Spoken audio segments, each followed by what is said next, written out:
are here. Enjoy the show.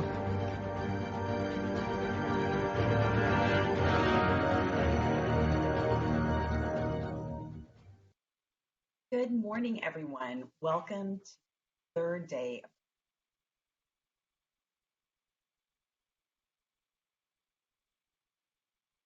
So delighted to be the moderator for our first Black experience in Arkansas. Before we get into that, I have just a few housekeeping tips to share with you so that you can get the most out of today's sessions. If you'll look over at the right side of your screen, that right panel will have several icons that'll help you participate. At the very top, you will have an event chat that you can participate in, cheer on our presenters, talk to one another and interact. But I want to encourage you to also be thinking of questions for our presenters. And that is found at the very bottom. You'll see a little square icon that has Q&A. That's where you're going to put your questions for our presenters. So please feel free to enter those questions as we're going through the presentation. That way, once we get to the Q&A, we can really spend the time going through the questions and giving our presenters a chance to answer them.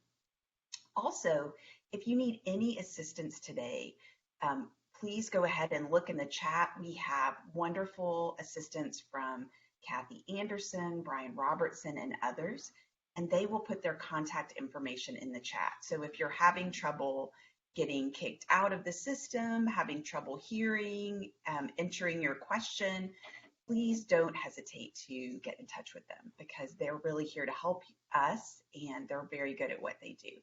So without further ado, let me move on to our panel. Our first panelist is Kelly Houston Jones, serves as an assistant professor at Arkansas Tech University and has been on the board of trustees for the AHA since 2016. Her main research interests relate to slavery on the cotton frontier, and the University of Georgia Press just came out with her book that I can't wait to read this past March, A Weary Land, Slavery on the Ground in Arkansas. Let's welcome Dr. Kelly Jones.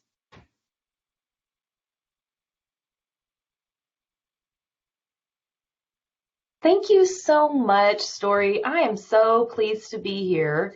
Let me first say that what I've got in this presentation today is really a placeholder, I guess, sort of filling in for a colleague of ours, Peggy Lloyd, who wasn't able to join us in the panel on the Black experience in Arkansas. And so the first thing to say is that, thinking about Peggy, hope she's all right. And so what I thought I would do to kind of help us make sure we had a full panel was give you guys a sense of a project that I have been so lucky to be a part of. And that is a collaboration here in Russellville for the first ever Juneteenth celebration that's officially put on by the city of Russellville downtown. And really, when I say by the city, what I really mean is like Main Street, Russellville. And so I've got here on this slide a few, a handful of the folks that are working with us on this. We've got fraternities and sororities. We've got the Progressive Men's Club connected to local churches.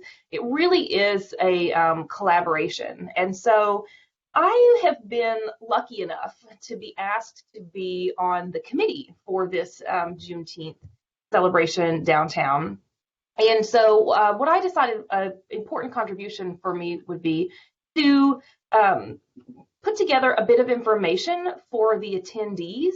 They can hop on, they can go to the QR code and hop on the website with Main Street Russellville and get just some little tidbits about the history of slavery in the Arkansas River Valley and a little bit about the history of Juneteenth. Okay, and so that's sort of like how I come into this, and for me it really fits into this year's theme, right, for the conference. We're remembering, we're commemorating, okay, and maybe a bit of reconciliation in that as well. So I should also say before I move forward that there has been for a long time yearly Juneteenth celebrations in Russellville and at the James School Park.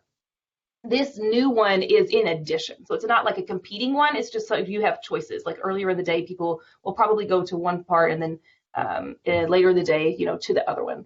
So I'm really excited to be part of this. So here's what I realized when I started looking into the history of emancipation celebrations in Arkansas. What I realized is that we have not done a lot of work as Arkansas historians on this topic. Okay, there's a lot of work that's left to be done.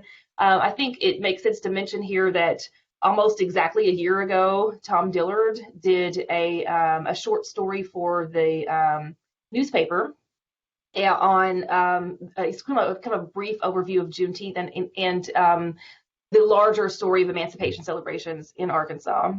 And there is an Encyclopedia of Arkansas entry on Juneteenth as well. Both of these treatments are very brief, and so we can always have more. So what I've done, and I have only been working on this for, I don't know, just however many weeks, but what I did was I went to the easy source for me, and that is the newspapers that are digitized, okay? And so I'm just sort of looking for, of course, you can't look for the term Juneteenth because that's not the term that white newspapers, the ones that are digitized, okay, that's not the term that people are using in the newspaper. So I did sort of a broad sweep on emancipation celebrations. Not perfect, right? You're selecting for the papers that are digitized, you're selecting for a pretty narrow set, but this has given me a really good start. And so what I've got are some preliminary ideas about what these celebrations mean and how they worked and what's happening, where are they being held, what's the character of those from the 1860s through 1920s, 1930s. It became immediately clear to me that Arkansans celebrated annually their emancipation. The earliest emancipation celebration that I have found reported in the papers that I have looked at is 1867. And I think that's a couple of years earlier than what Tom Dillard found when he took his look at this. Black Arkansans began their tradition of celebrating emancipation by focusing on January 1st because of the Emancipation Proclamation, right? January 1st, 1863. And so one thing that I want to go ahead and point out is that for people held in slavery, January 1st was often a deeply dreaded date. It held special significance in a bad way under slavery. It was the date that most new labor contracts were set to begin. So for enslaved people who were, rented, to other whites, they are going to be sent to wherever that person lives. They're going to be set to whatever work that person has set out for them, and subject to separation from family, separation from friends, and subject to the unknown. So January 1st held a lot of weight, a lot of baggage. January 1st was also the day that new overseers usually began their work.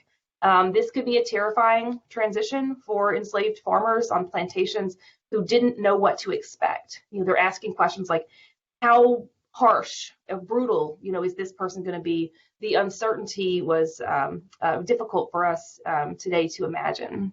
So to celebrate January 1st for celebration of emancipation, that's also really reclaiming this historically horrifying day of the year and turning it into something joyous. So that's been one of the cool things to think about. So to my surprise, in addition to the January 1st date, the first week of August was an early and important time of the year that Black Arkansans commemorated the abolition of slavery. And this is because this is the date of, this was the time of the year, it's like August 1st, August 6th, something like that. This is the time of the year that the British West Indies ended slavery officially in 1834. And so I don't find as much consistency in the dates. There doesn't seem to be a lot of emphasis on a particular day of August, but that first week of August. So that's what I'm finding in those celebrations. This dates back to interracial groups of Northern abolitionists. They had been celebrating this date. Sometimes they're attacked by angry mobs, for doing this. as early as 1836.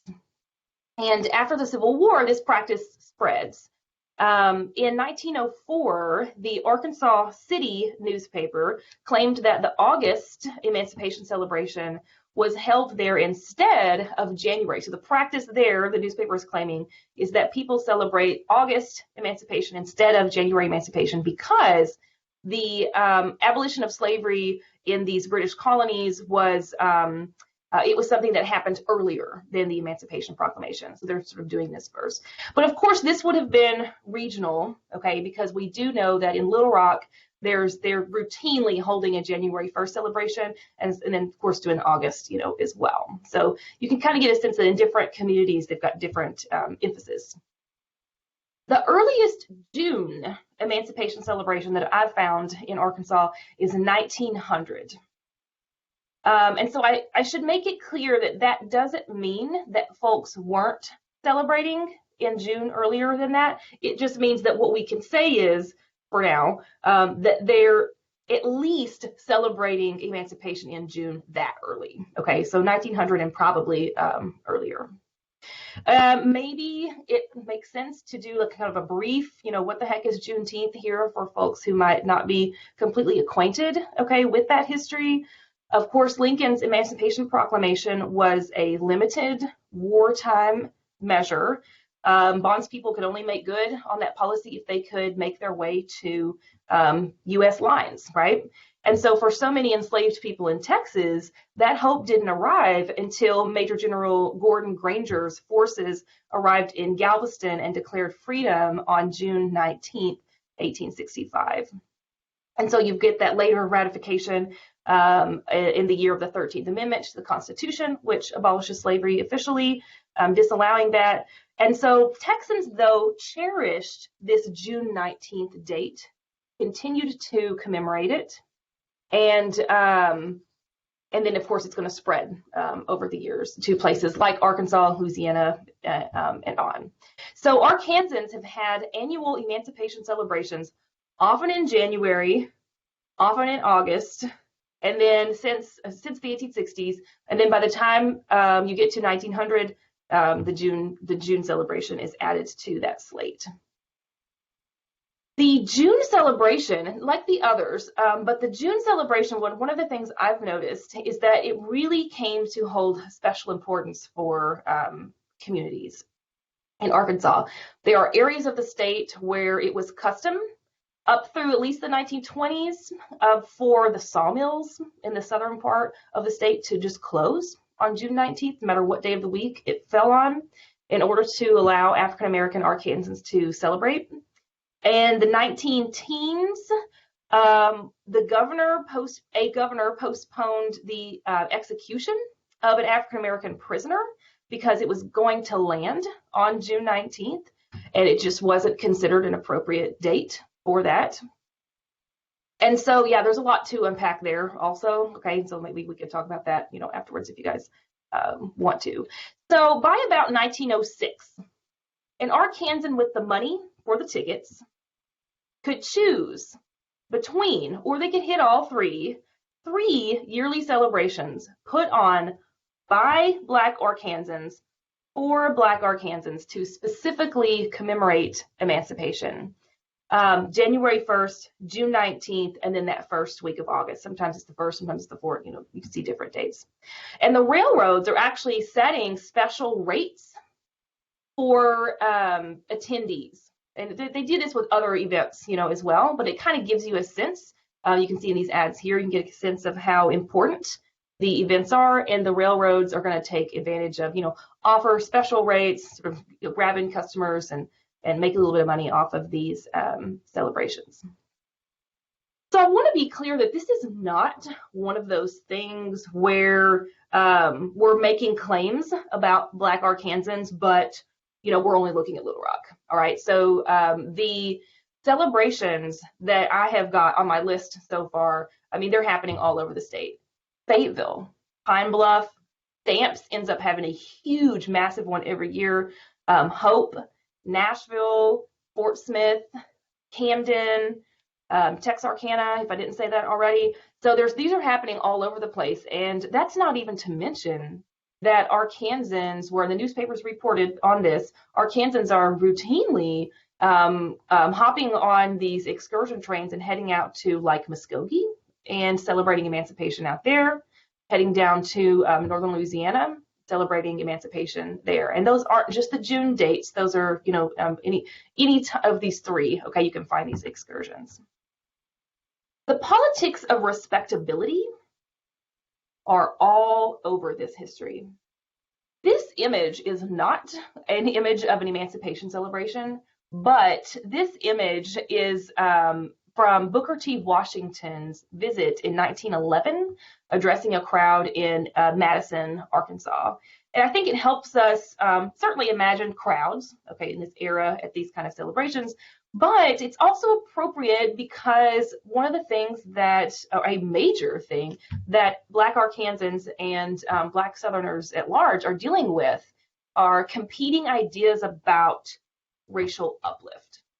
And, Booker T. Washington versus Du Bois, if anybody who teaches American history, kind of like works their students through that back and forth, they addresses that folks are delivering, and these emancipation celebrations often reflect competing ideas about how to move forward. Some of them are very accommodationist, and some of them, the newspaper may mention that there's a resolution that sounds like it's sort of a political nature, but maybe they don't give you, the full text of that. But I can tell that these emancipation celebrations are places where you could air your ideas about, how to move forward and make whatever sort of statements that you want the white community to hear about your community in this.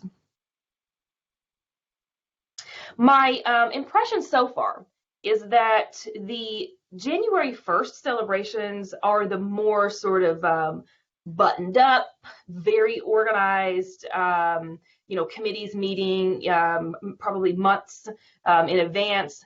They are more likely to be ran by clergy, doctors, the more well-to-do. They, in contrast, the August and June celebrations, when those arise, those are a little bit more relaxed. They seem to be a little bit more about the party, okay, about fellowship, baseball games, dances, cakewalks, barbecue, all that kind of stuff. And Black Arkansans are just so aware of the scrutiny, okay, that whites place on any public event that they have. And so one of the things that you notice from the newspapers is that some of these newspaper editors seem to just delight whenever there's any kind of scuffle, any kind of confusion, a change in plans at the last minute, anything like that, the white newspapers are commenting on. And of course, these Black organizers and attendees are very much aware of that. So I've got some clippings here to give you a sense of, when folks are getting arrested for other crimes, a lot of times the newspaper will say they were on their way back from, they were getting rowdy, they were on their way back from an emancipation celebration, or they stole this one, the gas for a fishing trip. They stole gas because they wanted to be able to drive to go and enjoy their Emancipation Day, fishing, and so it's sort of like woven into this larger, often sort of caricaturing that the newspaper did of Black life in Arkansas. In one of the reports in the newspaper, you get a comment from a little sort of an editorial going along with the reporting on an emancipation celebration in 1897. And one of the problems was part of the program was delayed, okay? And here's what the newspaper said. Quote, "What colored individual is there who cannot extract a quota of enjoyment from an occasion, whether it be carried out according to the program or not?" And so they seem to relish any sort of chaos that comes with these kind of large gatherings. One of the more difficult things about uncovering this story is finding out how women, okay, are involved in this. And if you research women in this era or even earlier, one of the frustrating things is that, of course, these women are often referred to only by their husbands' names. sort of covered up in this history. And so I've done a little bit of work on that. What I can tell you is that often women are the ones who will be reading poems, reading the Emancipation Proclamation. They're often heavily involved in the music programs of these celebrations. And so what I can tell is that I'm going to have to do some work. I'm going to have to do some digging. But of course, their stories are there.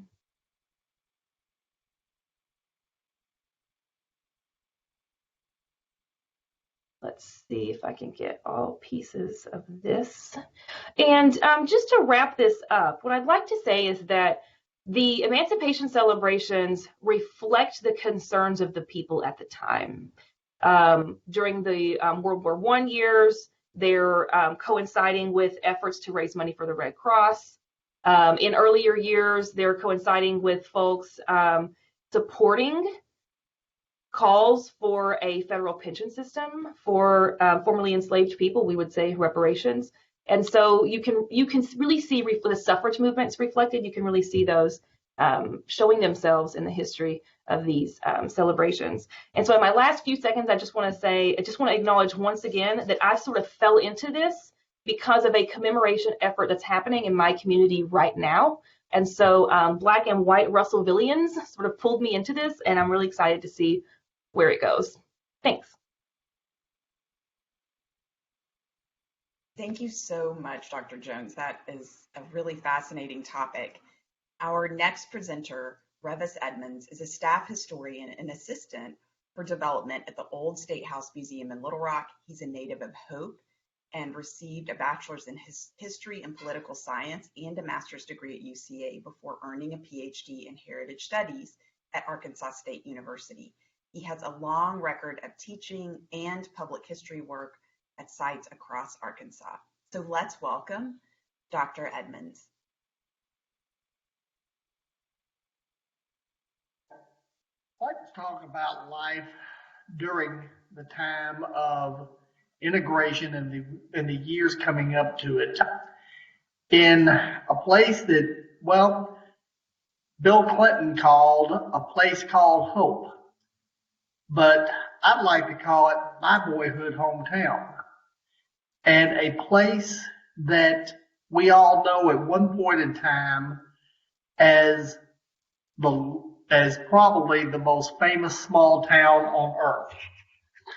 But yet, as much as what has been romanticized or popularized in the media back during President Clinton's time, there is so much more that made race relations and ultimately racial reconciliation happen in such a manner in Hope that was so much a contrast to not just other southern cities and towns in general, but even many towns in our own state.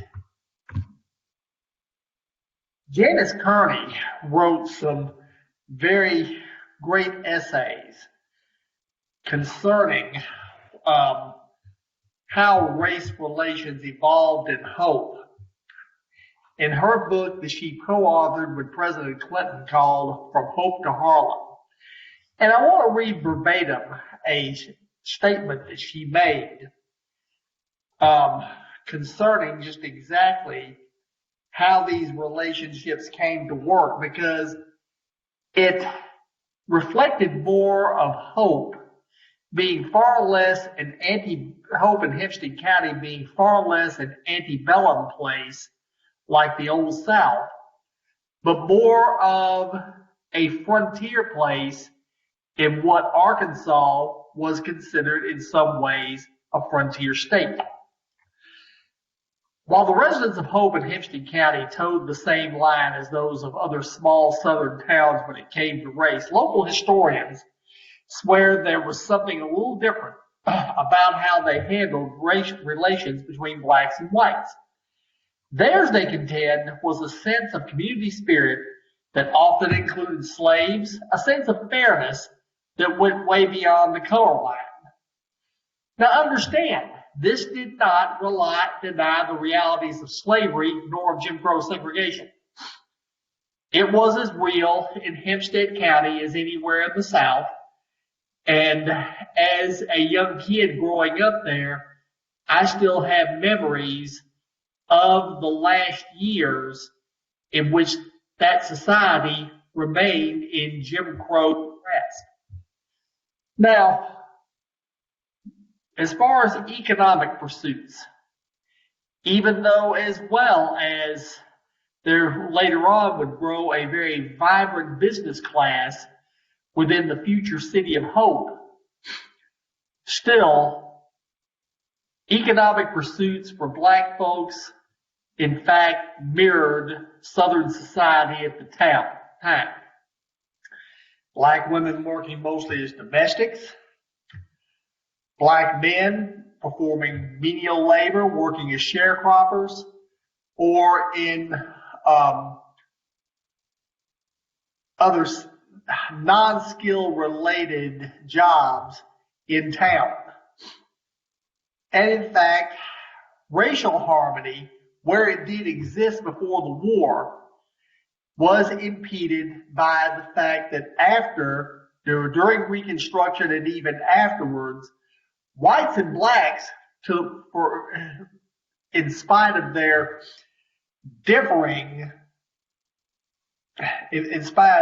differing circumstances, in many ways were singing out of the same hymn book. They had no money. So in some ways, economic necessities gave way to marriages of convenience, again, like sharecropping. One race had the land, the other had the skills of the labor. And the system pretty much took on a life of its own, as we all know.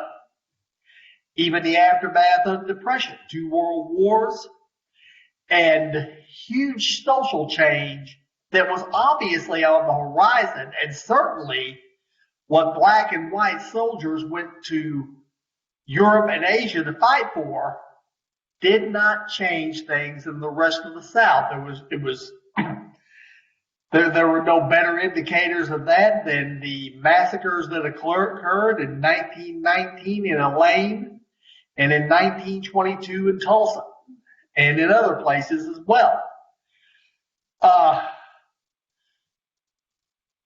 The attitude was, so what if you wore a uniform, you came back and you were still black?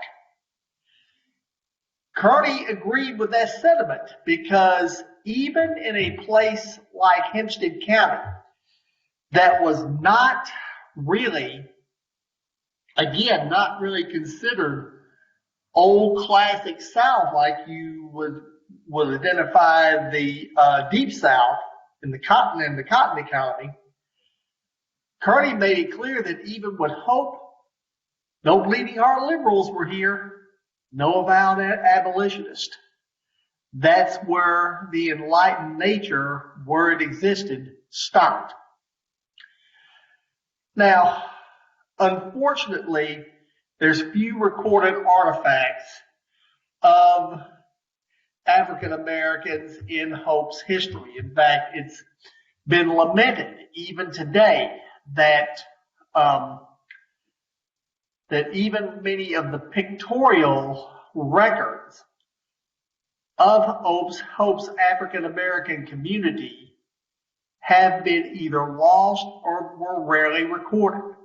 What we do know are from personal memories, from artifacts that, as I understand it, are found in the Yerger School Museum, which I've not been able to access, from memory, and from quite a bit of documentation in Hope's daily newspaper, the Hope Star, under editor Alex Washburn, and a lady who was very much the editorial and newspaper voice for black Hope residents for decades, Mrs. Esther Hicks, and I'll talk to you about that facet here shortly.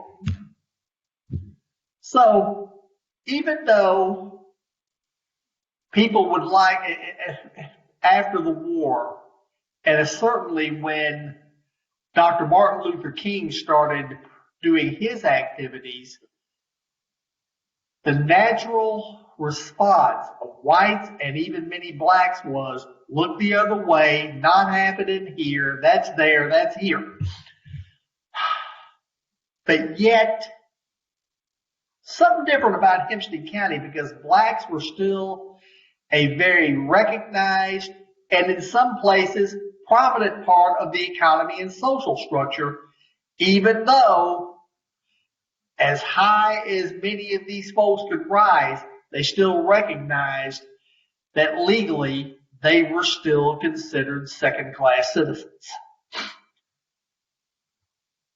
So outside of agriculture, there was a core of businesses that catered to an African-American clientele that were in fact owned by business people of both races, and in one instance had the promotion of a major national corporation that was recognized from street corner to street corner, from coast to coast, and the service and product that it provided really did not recognize a need divided by race. Everybody had to have it. But between Highway 67 to the north, Henry Yerger Drive to the south, South Walnut Street to the west, many of you don't recognize these, this is where I grew up, and South Bonner Street to the east, the historically black civic and community district was anchored by a self-sustaining business district. And by all indications, it was a thriving one that contributed mightily to the economy of Hope throughout the 19 teens, the 20s, well into the 30s and 40s.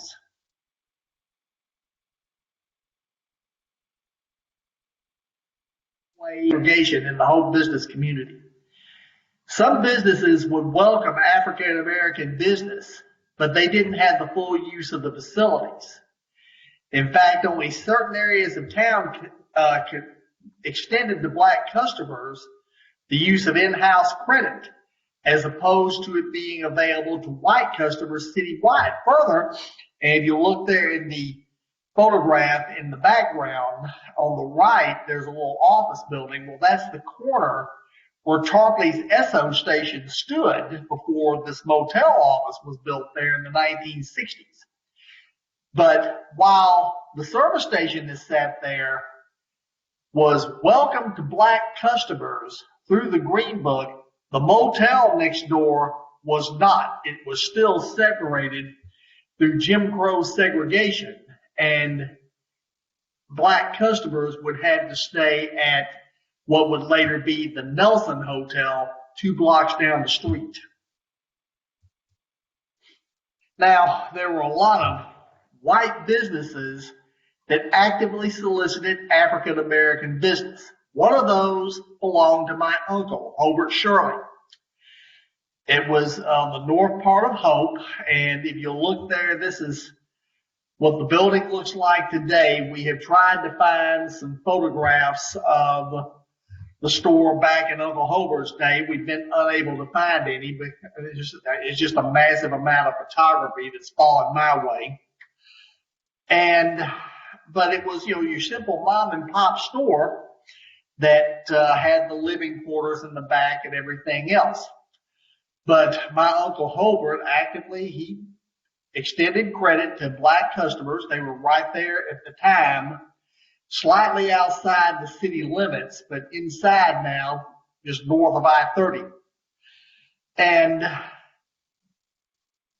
And he would, supply a lot of needs for black customers, including even lube service and an outside lube rack. But it was not uncommon. Again, this was probably in some cases, with maybe the exception of Bill Clinton's grandfather, was probably more of an economic decision than one that was looked upon as something out of social justice.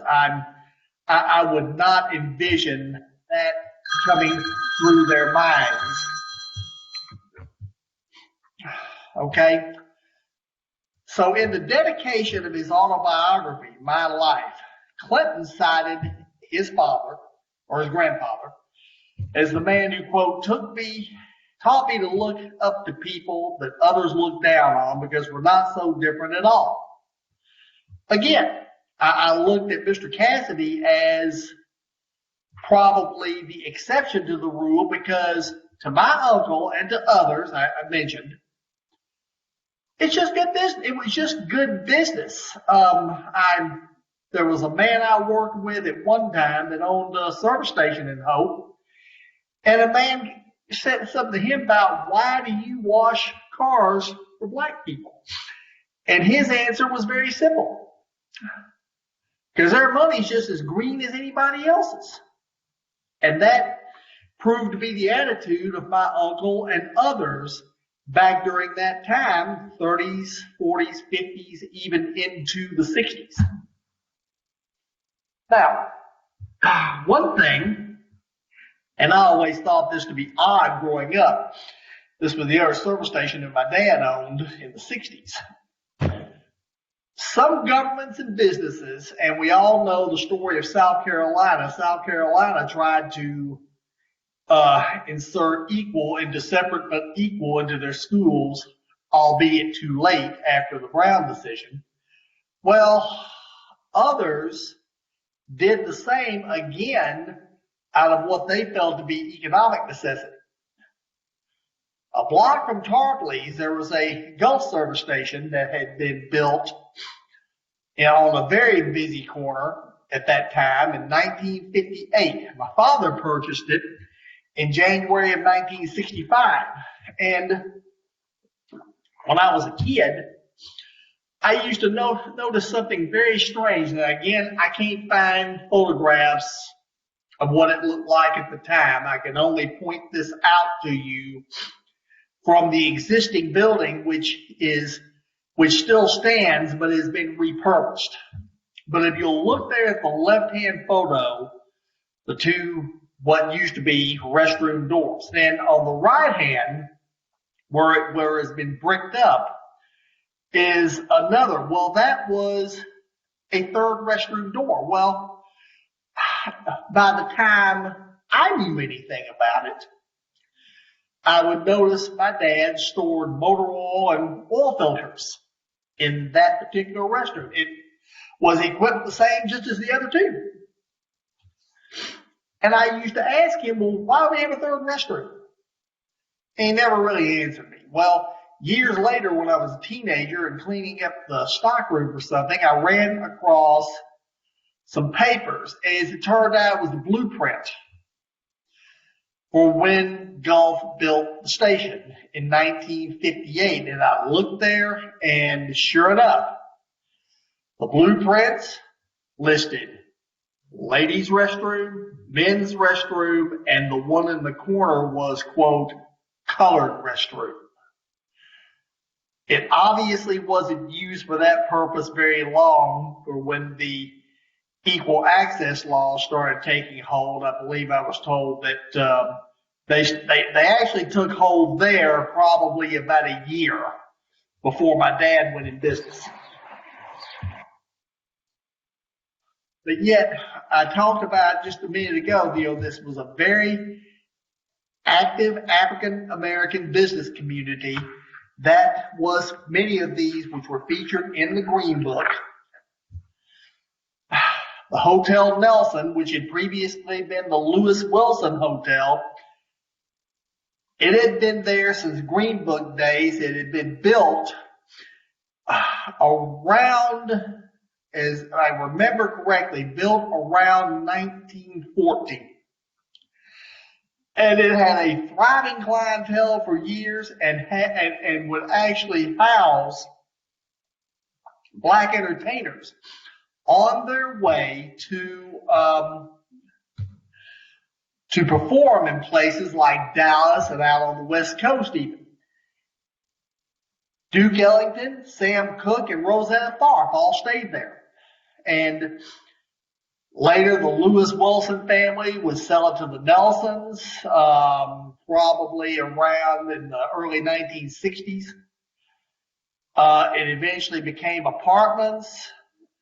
The cafe would be the last part of that would operate. It would operate up until around 1980 by the Holyfield family. And it was vacant for many years now. It was purchased and has housed outdoor power equipment for many years. This is the only photograph I have been able to locate that would show the any part of the Lewis Wilson, later Nelson Hotel that when it was still operating by this time. This photograph was from about 1969 or 1970 when one of the customers there at the cafe were having a health episode. But there were several other Green Book businesses that ended up ironically becoming casualties of integration that were there within that particular area that I described. The Greenleaf Cafe, which was the best as we know, was on the city limits of Hope on US 67 North, somewhere near what is now Perrytown. The Union Beauty Parlor, Yoder's Beauty Shop, and Fred's Roadhouse and DX Station, all there clustered in the 400 to 500 block of South Hazel, just about a block over from the Nelson Hotel. The one enduring business is a pillar of the community, Hicks Funeral Home, that was founded in 1933. And it has gone through 3 locations. One was a storefront on 67 across from the Nelson, and then a building on 6th Street about 3 blocks down that was demolished during the Central Urban Renewal Project that went on in Hope, both downtown and in other what were considered to be, quote, dilapidated areas of town between 1970 and 1974. And Hicks's new building was completed on South Hazel, and still stands here, in 1973. And this is where Esther Hicks comes in. Esther was the longtime reporter and writer of what was then it was a very popular section called the Negro Community. It was published in the Star from the early 1950s until shortly after publisher Alex Washburn's death in 1983. And I don't think anybody's contradicted this, but she was probably the first black reporter on Alex Washburn's payroll. Even though it was in a part-time capacity, it was still a wealth of news, and it was of interest to both black and white citizens. I mean, for years you could not imagine the Hope Star without the Negro community. It was just as much a part of the fabric of the paper as Mr. Washburn's one-man editorial section. But the schools were always keys to integration and community reconciliation. And this is where, even years afterwards, equal amounts of pride were taken in being both a Hope Bobcat and a Yoder Tiger. The public schools organization during Jim Crow was very much a management hybrid. It was one board, but what was considered to be a district with 2 sub-districts. The quote white schools were Hope School District, and the black schools were the Hope Special School District. But the black schools, especially where Jim Crow was concerned, became to be one of the most quality systems that existed not just anywhere in Arkansas, but in the South. And by the time integration took place in 1969, the facilities were as close to equal as black and white schools could be. Of course, this was the visionary. Professor Henry Clay Yerger was a product of Spring Hill, educated at Philander Smith, Boston University, and the Hampton Institute in Virginia. This is, intellectually, Dr. Yerger was no slouch. And even the hardest white citizens, the Jim Crow-bitten white citizens in Hope, would not. I've never heard instances where Dr. Yerger was openly disrespected. They were the first black family in Hope. They moved there just about 11 years after Hope was founded. He established his Shover Street School just right afterwards, and the growth was just phenomenal.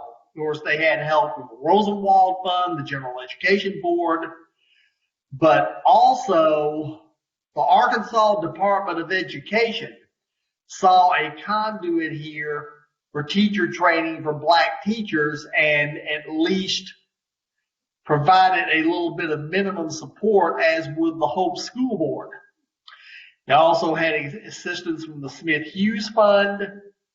You had a dormitory because the school attracted students from all manner of southern states, particularly Louisiana, Mississippi, places where black education in some ways was all but outlawed, but not here. 12 grades added in 1928, and by 1930, it's the first black vocational training school west of the Mississippi, as well as the first black teacher training academy west of the Mississippi. And by that time had over 900 students. There were slightly more students at that time at Yerger than there was at the white Hope High School. It was a miracle. There's no other way to put it. I went to junior high here after integration, and the facilities were first rate. Were definitely comparable to the quote white elementaries I had attended, and would receive it. Was one of, if not the first, quote, black school in the state to receive an A rating from the Arkansas Department of Education. And it was all Dr. Yerger's legacy. He would lead the Arkansas Teachers Association, and again, this was something earth-shattering for the South. He was named in 1934 by the Hope Chamber of Commerce as Hope's outstanding citizen. And yet he remained focused on his work until the day he died in February of 1935 at the helm of the school that still bears his name. Now, a decade and a half after Dr. Yerger died, Professor Wilt Rutherford was hired as the school's sixth leader after going through some transition. And this was going to be the most rapid expansion of Yerger's facilities and programs would occur under Professor Rutherford. He was a native of Wilmer and educated at what's now UAPB and earned his master's degree from the University of Arkansas. Again, this was before UA had formally integrated, which was a miracle in and of itself. Yerger would enter the North Central Association for the first time in 1958. One thing Professor Rutherford would focus on was adult programs and adult literacy and veterans education programs for the thousands of, or in Hempstead County, for the hundreds of black veterans who were returning to an economy that was very much in transition. There would be a new vocational building, the gymnasium there behind us, which I've played several basketball games in. He would construct the new Shover Street Elementary School, of which part of this became a junior high annex. The new high school annex was completed in 1957. And then this building, which you can see the back of, which was a science and math and home economics wing, would open in 1964. It's just about 5 years before integration. It would be a source of pride among both white and black citizens in Hope. And the opening of that addition was a big community event. The transition wasn't just limited to Yerger's campus, and this is something, again, that Professor Rutherford had a large influence on. That education opportunity on the north side of Hope was very, very lacking until the Hope School District, at the prodding of Dr. Rutherford, brought in the Hopewell community and built a new elementary school called Hopewell Elementary on Berry Street. The original classroom, which I was able to get a picture of, I went to 6th grade there, was constructed in 1950, and then the additional class wing here, and then this building, which was a cafetorium, a combined cafeteria and auditorium, was completed in 1964 at the same time that the Yerger additions were. After integration, the school became a 6th grade center. That's how I came to go to school there during 1971 and 72. And in 1975 was renamed the Will Rutherford campus of Yerger Middle School to honor the contributions that Professor Rutherford made. A new main campus of Yerger Middle School was constructed in 1982, and when that was completed, the former Hopewell campus was closed. All 6th grade moved over to the middle school campus. And within a year afterwards, Rising Star Baptist Church purchased the Hopewell property and is now their church campus, and provided them with a much larger sanctuary. But Professor Rutherford's legacy was also felt in the friendships, alliances, and mentorships that were forged when integration came in 1969. He would remain principal of Yerger as a junior high until he retired in 72 and worked part-time as the adult education director for another 2 years. He was a mentor to some very outstanding black education leaders who took leadership roles. And I could do another presentation about these, and I know I'm a little over, but two who were very close to me. On the bottom, I'm pictured there with Mr. Floyd Young. He was a math teacher at Yerger who, when integration came, Professor Rutherford persuaded him to go to Hope High School as the school's first black counselor. Later, he worked for the Department of Education and would serve a term on the Hope City Board and would become Hope's first black mayor. And James Sullivan on top, native of Fulton, graduate of Yerger, and who eventually went to Baylor, and then became a professional football player, played for Green Bay as a defensive end and worked for several years as an administrator in the Dallas schools before coming back to Hope as Hope's first black high school building administrator. He would be assistant principal at Hope High School for 3 years before returning to Dallas and completing his career there. I'm told now he is now retired, living on family land down near Fulton.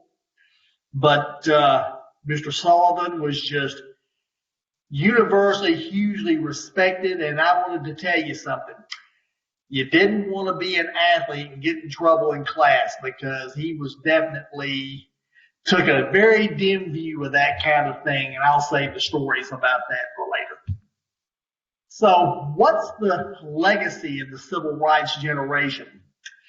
Hazel Simpson, who was a local businesswoman and the longtime head of Hope's NAACP.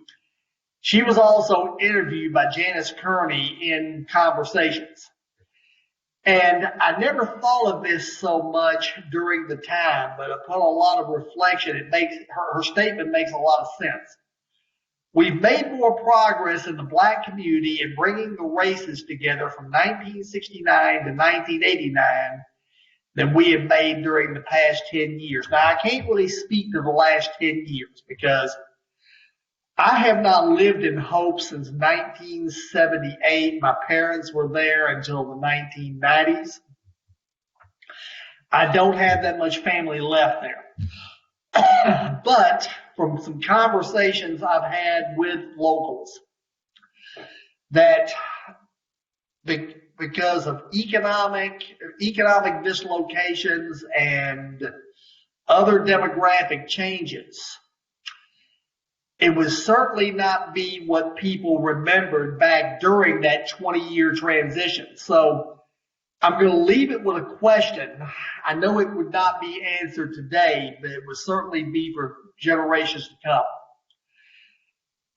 Is this a statement of current conditions or a point of pride that Hope avoided the angry, race-fed convulsions that struck other southern towns in this period? That would be something I would dare say maybe the latter. But it's still a story left to be told. Thank you. Thank you, Dr. Edmonds, for that presentation. I want to remind you where to enter your questions. So that's the small icon on the right-hand side of your screen that says Q&A. So I'm going to start with a question for Kelly. This is from Preston. Preston wants to know, Kelly, are there any U.S. legislators who are currently pushing to make Juneteenth a federal holiday? I do not know the answer to that question. Like so many of us historians, sometimes I'm more acquainted with what happened 100 years ago than what happened like just last week. But I do know that Fayetteville, I think recently, I mean, just in the last like week or so, the city of Fayetteville officially added Juneteenth, as a, on their calendar of holidays. So, yeah, there may be talks about, having it as a federal holiday. That'd be interesting. Yeah, so I just have to geek out for a second, Kelly, and say that when the CIO won its first contract at the Seed and Oil Mill in Little Rock, the stipulation of their first contract is that Juneteenth would be one of their paid days off in 1946. And I'll send that to you. Can you send that to me? Oh, I'd love to. Oh, great. But it just resonated with so much that you were saying. Right. Revis, I have a question for you. You're Certainly. So expansive and wide ranging. And I just wanted to ask you, you left us with a question, but I would sort of turn the question back to you and say, your elevator answer. So, we're on an elevator, we've got from first to fifth floor. And I say, Revis, what does understanding schools and the Black businesses of Hope, how will that change the way I see the Black experience in Arkansas, and I'm going to say before the modern civil rights movement, before 1954 in the 1960s? Well, you would see it more, and I certainly see it from some of the activities that are taking place there now to rebuild downtown, rebuild some of the struggling parts of the community, and it's a thread that you heard Candace Curdy emphasize, that you heard Hazel Simpson emphasize, that in spite of differences, there's always been an undercurrent of cooperation. I even noticed that when I'm just a kid growing up during those kinds of monumental changes. And, you know, it's such a contrast to other areas of the state that had I would say, a much more difficult transition along those lines. What I can kind of point out by contrast was the community where I taught over in the East Arkansas Delta for over a decade. That would be Blytheville. And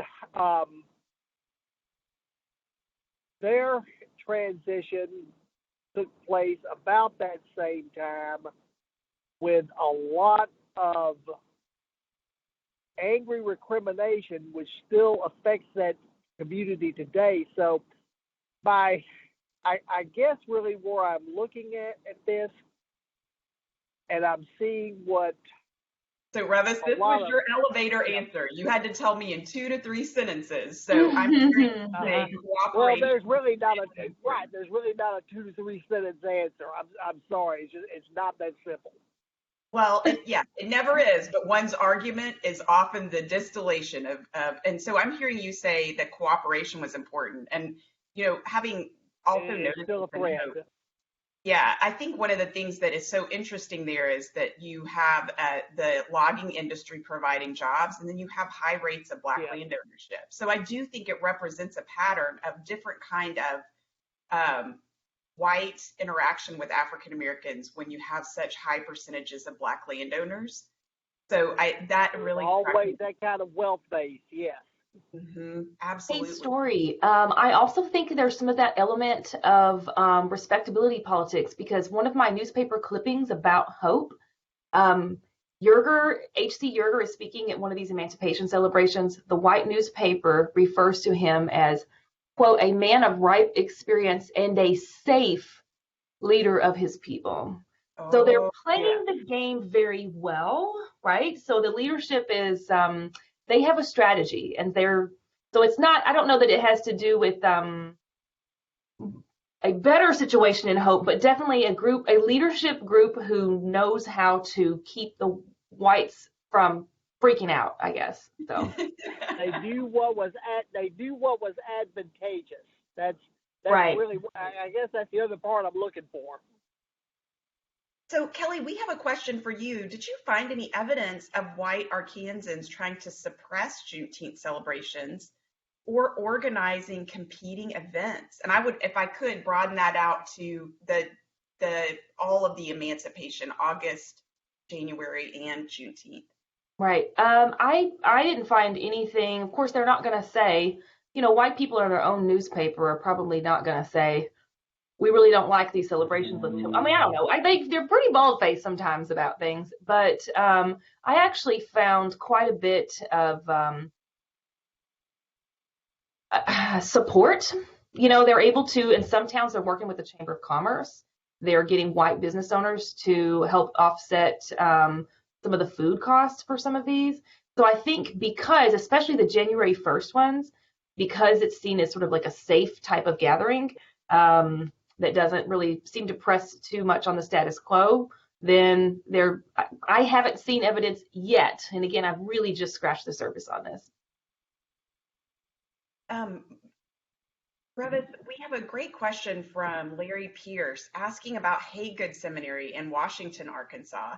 and asking, were there links between Haygood Seminary that you found and Yerger's educational efforts in Hope? And I wondered too, do you have this trained core of teachers, because you've had Haygood going since the 1880s, providing what was then called a classical education. So did you find connections between Haygood and Jover and later the Yerger High School? I'm sure there were some there. I am not aware of any formal ones, but it would seem as though as migration and population moved south from Washington to Hope after 1875, after the railroad moved through, and certainly after Hope became moved towards being the county seat, that is entirely possible. But as far as firsthand knowledge of it, I don't have any.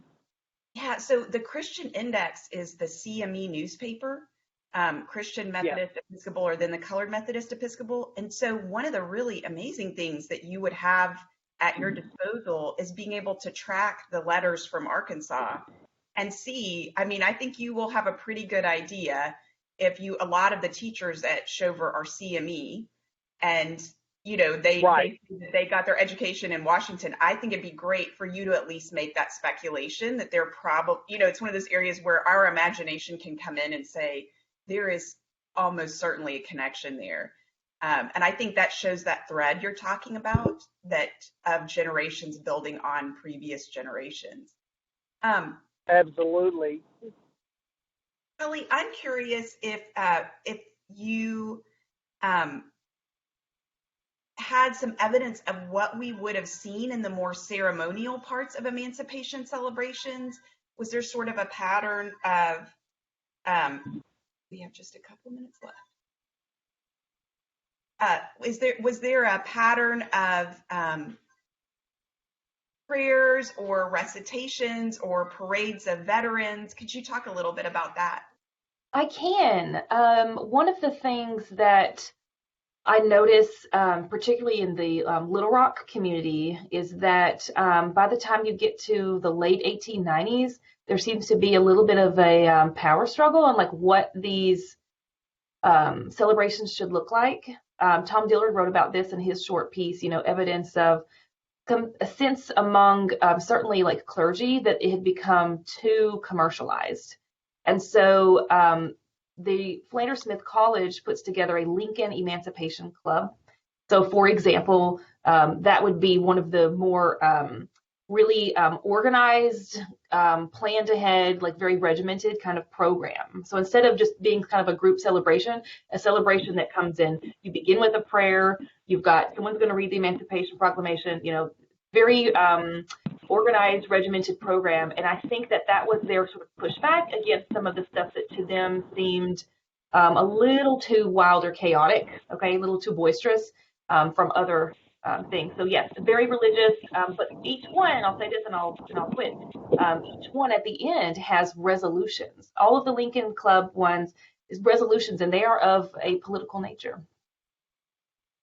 It's such a great conversation, and luckily for both Dr. Jones and Dr. Edmonds, we have their email addresses, so we can try and keep up this conversation with them. It is, though, time for this panel to conclude. Thank all of you for your wonderful questions, and we will see you at the next panel.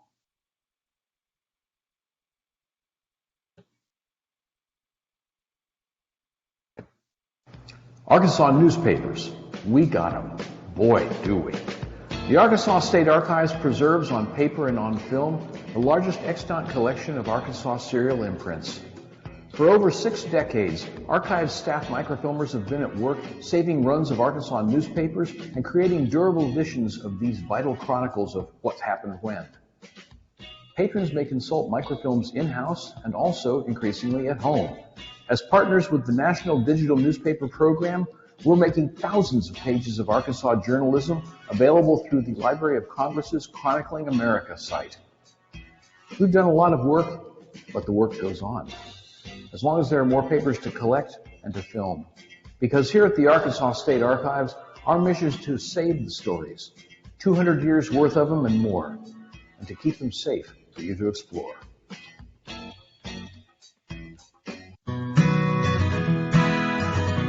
Since 1905, the Arkansas State Archives has been busy finding, collecting, preserving, making available, and interpreting the evidence of our state's fascinating and significant past.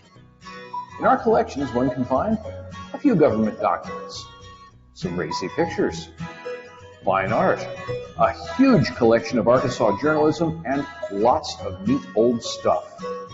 We welcome patrons, family history seekers, authors, students, academics, and the just plain curious to our 3 locations in Little Rock, at Powhatan Courthouse State Park, and at historic Washington State Park. Or online, where you can explore our ever-growing Arkansas Digital Archives collections. However you choose to visit us, we look forward to serving you. At the Arkansas State Archives, we preserve Arkansas's stories, 200 years worth and more, and they're all here for you to explore. Hi, my name is Marilyn Knapp. I'm with the Arkansas Archaeological Society. The society is composed of volunteers in the state and across the nation who want to learn more about archaeology and Arkansas's past. Congratulations to the Arkansas Historical Association on their 80th annual conference. Way to go. Hi, everybody. Welcome to the 80th Arkansas Historical Association Annual Conference. My name is Mel Zabecki, and I'm the Arkansas State Archaeologist, the new one, so a lot of you might not have met me before. But I work at the Arkansas Archaeological Survey, and if you don't know too much about the survey, it's actually made up of 10 research stations all around the state that are charged with doing public archaeology, answering people's questions, doing their own research, and they do a ton of stuff. So I reside at the up over in Fayetteville at the coordinating office, but there are archaeologists that cover the entire state and have territories all around. So if you ever have questions, contact us. We're at archaeology.uark.edu or just Google Arkansas Archaeology and you'll find us. And you can also contact me personally at 575-6550 or email me at mzabeck@uark.edu. So get in touch with us. We'd love to learn about what you have questions about. Take care. Bye.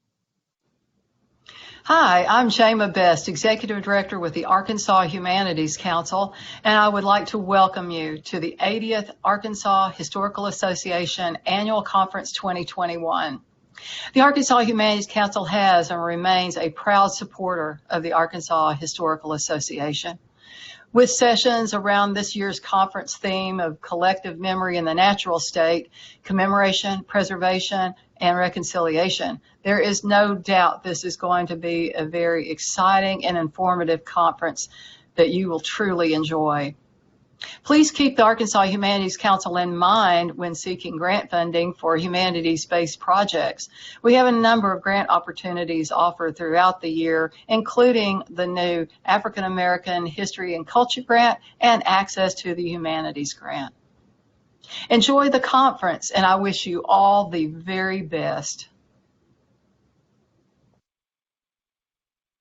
Hello, members and presenters at the Arkansas Historical Association meeting. We hope that you're enjoying the program. Saying hello here from the Arkansas Tech University History and Political Science Department. And I don't think it's too bold to say that we hope to see you guys out here in Russellville for a future meeting of the Arkansas Historical Association. Enjoy. You guys want to wave?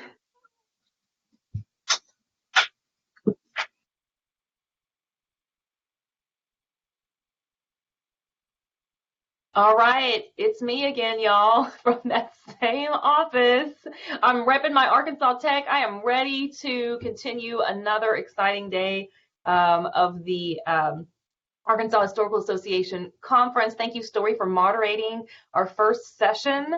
Next on our plate is a session called Place and the Construction of Identity. So I just want to, you guys are pros by now, but I just want to draw your attention to that panel on the right-hand side of your screen. If you've got questions for our presenters, please go to that little Q&A box. It's got the letters Q&A in the box. That's where you can put in questions that you would like our presenters to respond to. The event chat box is that very topmost chat, and that's where you can, have kind of your gallery, chat and talk amongst yourselves about this excellent program. So let's get going here. Our first presenter's paper is called Building Delta Plantations, Indiana Carpenters in the Mississippi Delta by Blake Winery. He is Director of Preservation and Education at the Heritage Foundation of Williamson County, Tennessee. A native of Western Arkansas, Winery spent a decade as the director of the Arkansas State University's Lakeport Plantation Home in Chico County. He served on the boards of Preserve Arkansas, the Arkansas Historical Association, and the Arkansas Civil War Sesquicentennial Committee. And his work is all over the place, and the best of it is at the Arkansas Historical Quarterly. Let's welcome Blake. All right, thank you for that introduction, Kelly.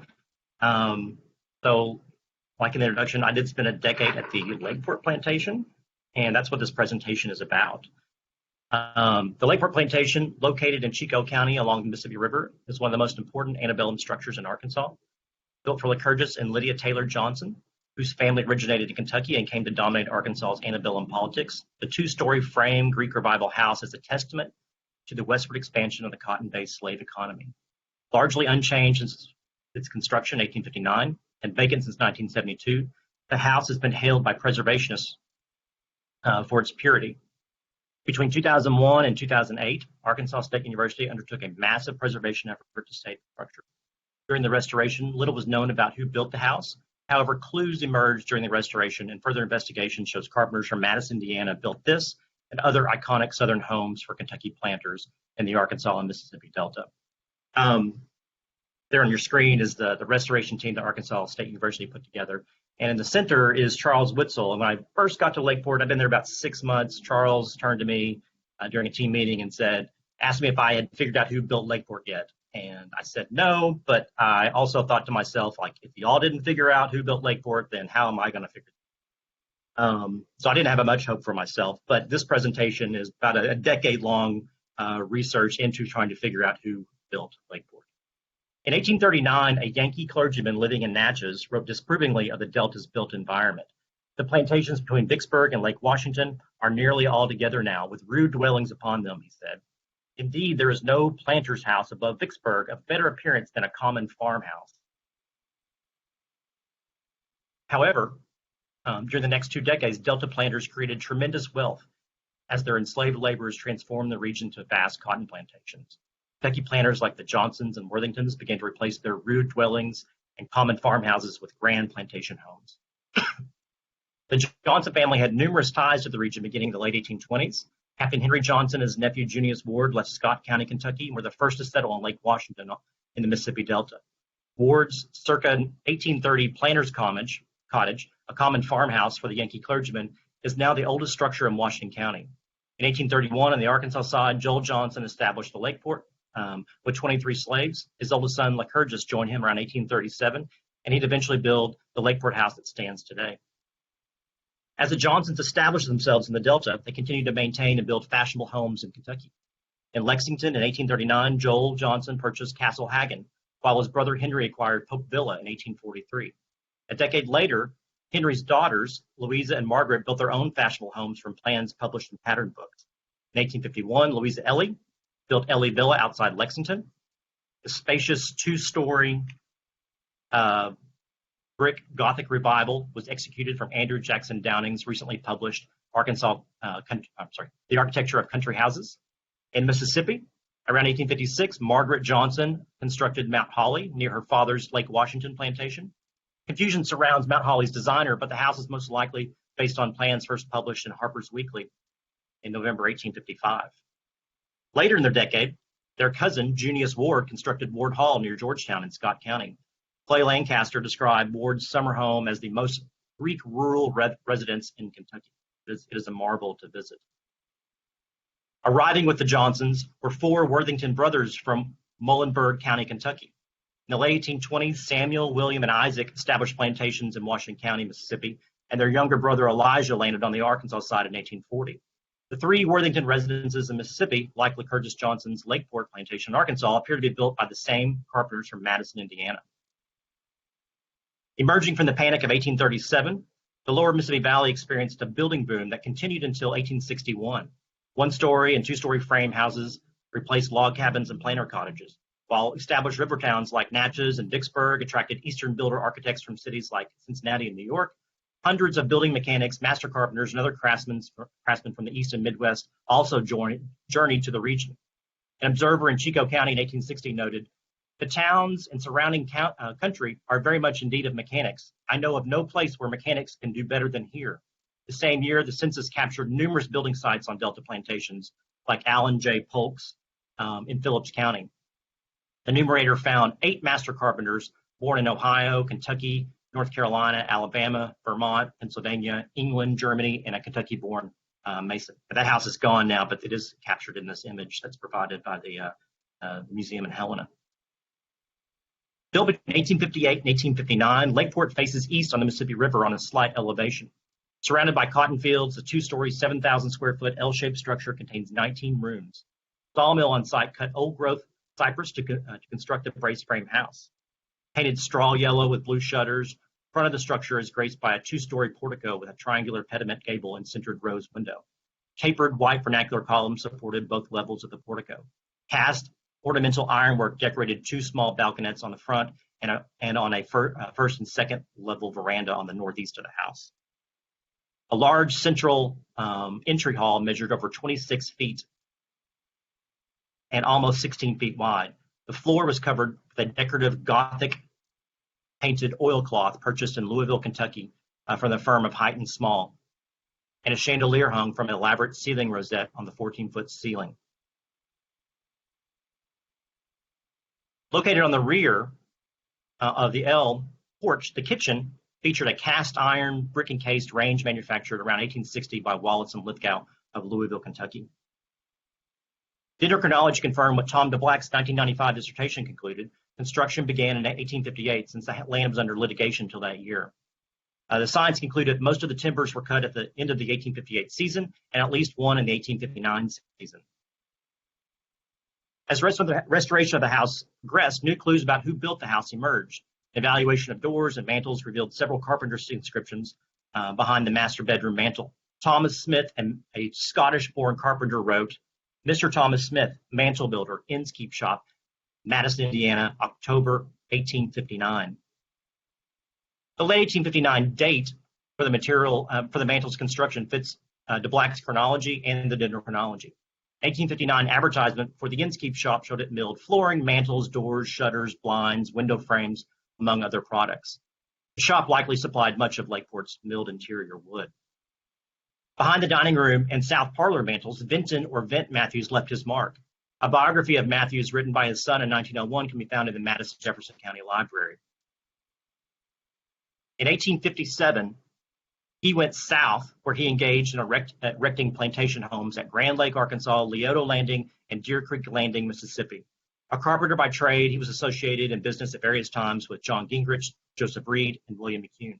Vinton A. Matthews, born in Carlisle, Pennsylvania in 1824, moved in 1844 to Madison, then a bustling city on the Ohio River between Louisville and Cincinnati. A veteran of the U.S.-Mexican War, his granddaughter wrote, "Matthews was one of the best and most honest and conscientious builders ever living and working in Madison."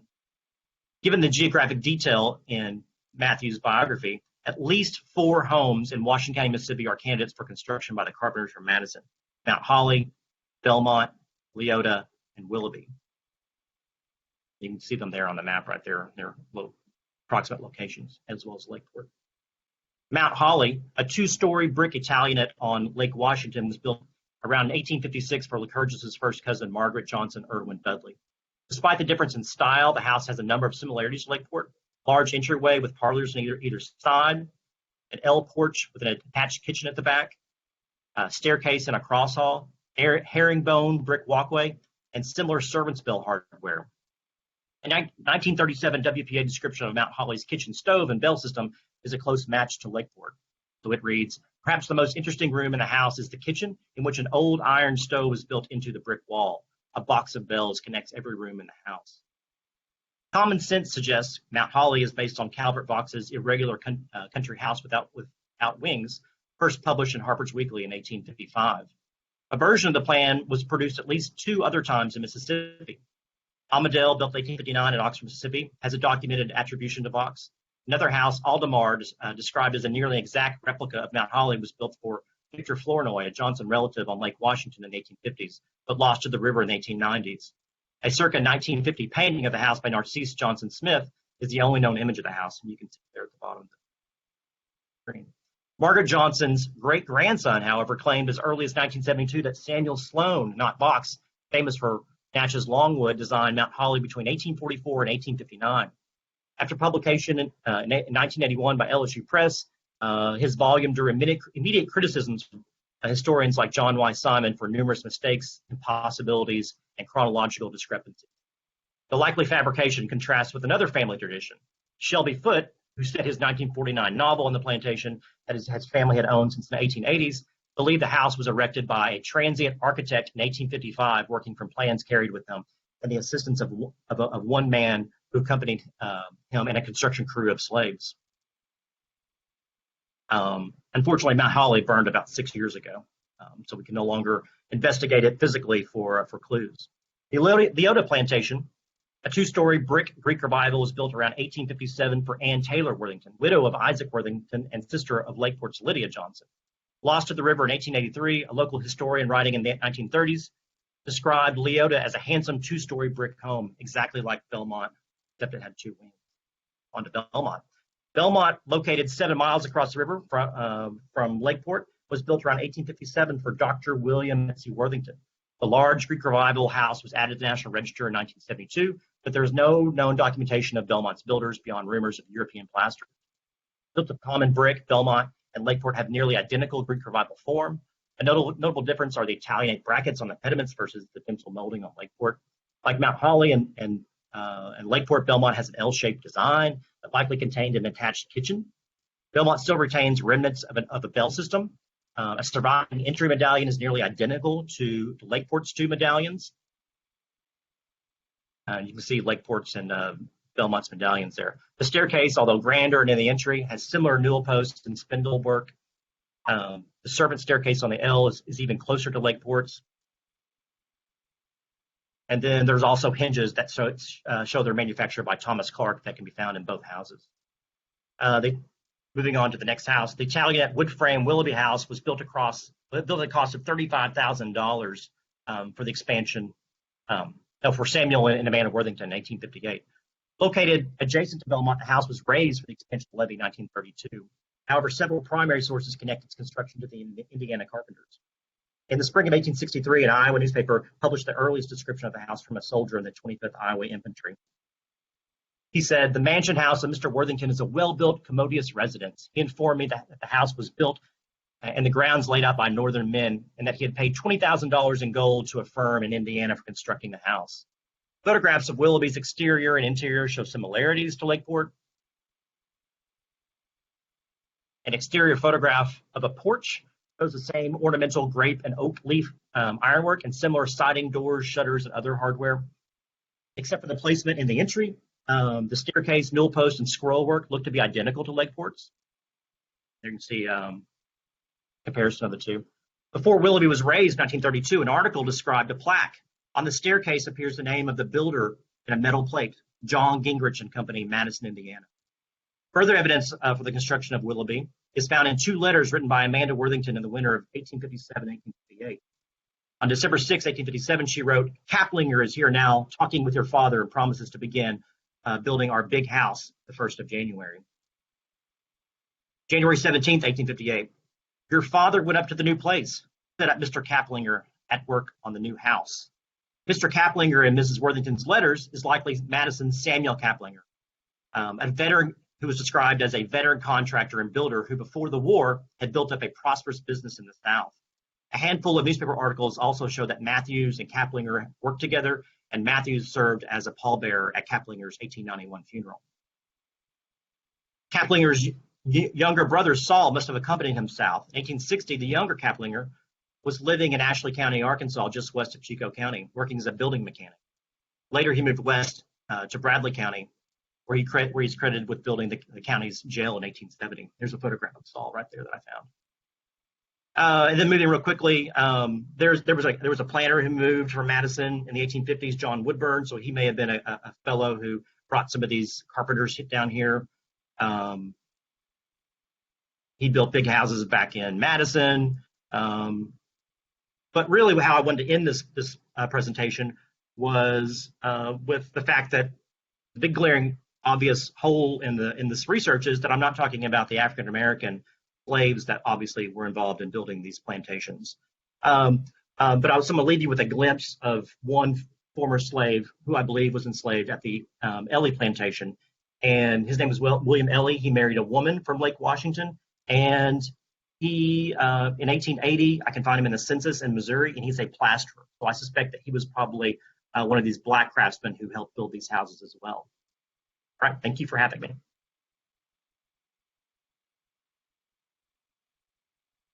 Thank you so much, Blake. You said Shelby Foote, and I can see the smoke now is going to start coming from that Q&A box. I'm so pleased about offering our next presenter. Hope Bragg is going to read a paper called Building a Monument to 4-H, One Disco at a Time. Hope Bragg is a native of Michigan, but she was raised on Arkansas tales told her by her great-grandparents who were from Polk County, Arkansas.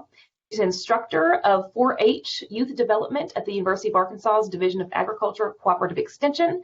And she is very soon launching into a doctoral in education program at the University of Arkansas, Fayetteville. So let's welcome Hope.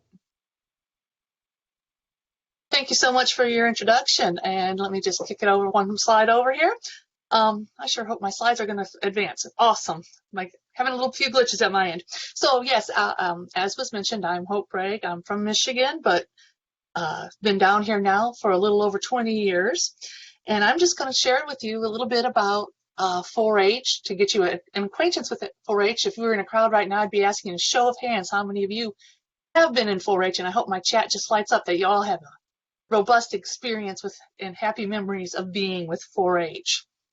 Well, 4-H got its start back in 1903 in a state that I don't like to encourage a lot about, but Ohio was the home of where 4-H started in 1903. They started these clubs, corn clubs and cotton clubs. Well, not so much in Ohio, but corn clubs in Ohio, to kind of researchers were using kids to get to the farmers to present good ways of improving crop rotation, harvest yields, etc. And so they figured out at an early age that if you can get your kids outperforming the dads on the farm, dads are going to adopt the practices that these youth are using. And so then in 1908, we had about 65 young men come onto the scene, and they started out producing dads, and they formed their first corn club here in Arkansas. For you guys who are trivia buffs, sometimes want to know what 4-H is. And so we are a youth organization that is sponsored. It's worldwide now, and we are sponsored by the University of Arkansas. All of our programs are research-based. If you're not familiar, we pledge our head to clearer thinking, our heart to greater loyalty, our hands to greater service, and our health for better living. And that's for our club, our communities, our countries, and our world. And there you now know the 4-H pledge that we do and open all of our meetings with. If you were to ask me 10 years ago, let alone 40 years ago, when my story that I'm sharing with you today took place, I wouldn't have been able to tell you much about 4-H. I would have said they were people out there showing at the county fairs, your chicken squeezers, your cow tippers, people learning to cook and sew. But 4-H, I have come to learn, thankfully, because this is my job now, that we incorporate so much more. And we have in 4-H nowadays that we have evolved since 1903 to research, present materials to youth in an experiential way, hands-on learning, in 3 main areas. We have a mission mandate of STEM education, which is science, technology, engineering, and mathematics. We do healthy living programs. So it's your cooking, your exercise. Yoga for 4-H yoga is a really big one that's gone nationwide. And then we also do civic engagement, where we're teaching our youth to be leaders, how to run business meetings, to be calm, to do public presentations. So we've totally grown in that time.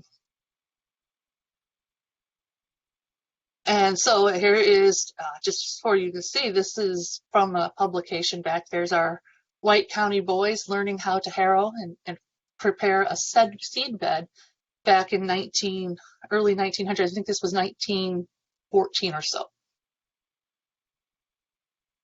And so 4-H, as we continue to grow, started, a lot of people think of camp when we would do things in 4-H, that whole getting immersed and doing activities focused on their project works. And so in 1926, we held our first 4-H camp, and that was held up in the quadrangle of UA Fayetteville.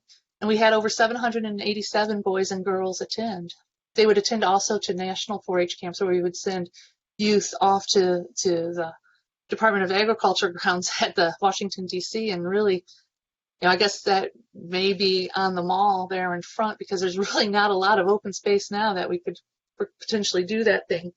But in all of this, our 4-Hers really never had a place that was their own home. We've been doing our camps also in places like Couchdale, which is the FFA camp over on Lake Catherine, or we might be doing things in local camps, or even the Ferncliff Presbyterian camp out there just on the west side of Little Rock, which is kind of significant.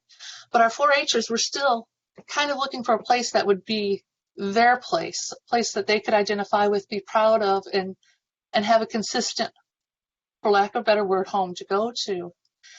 And so what happens is that in 1934, they hired a man named Charles Austin Vines, C.A. Vines, to work for Extension. And this was, he was a county agent over in I believe it was St. Francis. Let me just double check here for you. Yeah, St. Francis County in the 34, but then he immediately came on over to Calhoun and Drew County. So he's would have been our county agent down here at UAM. And he went on to eventually become the head of Extension until I believe it was 1974, when he finally retired. And he also had a vision for our youth to have a place to call their home.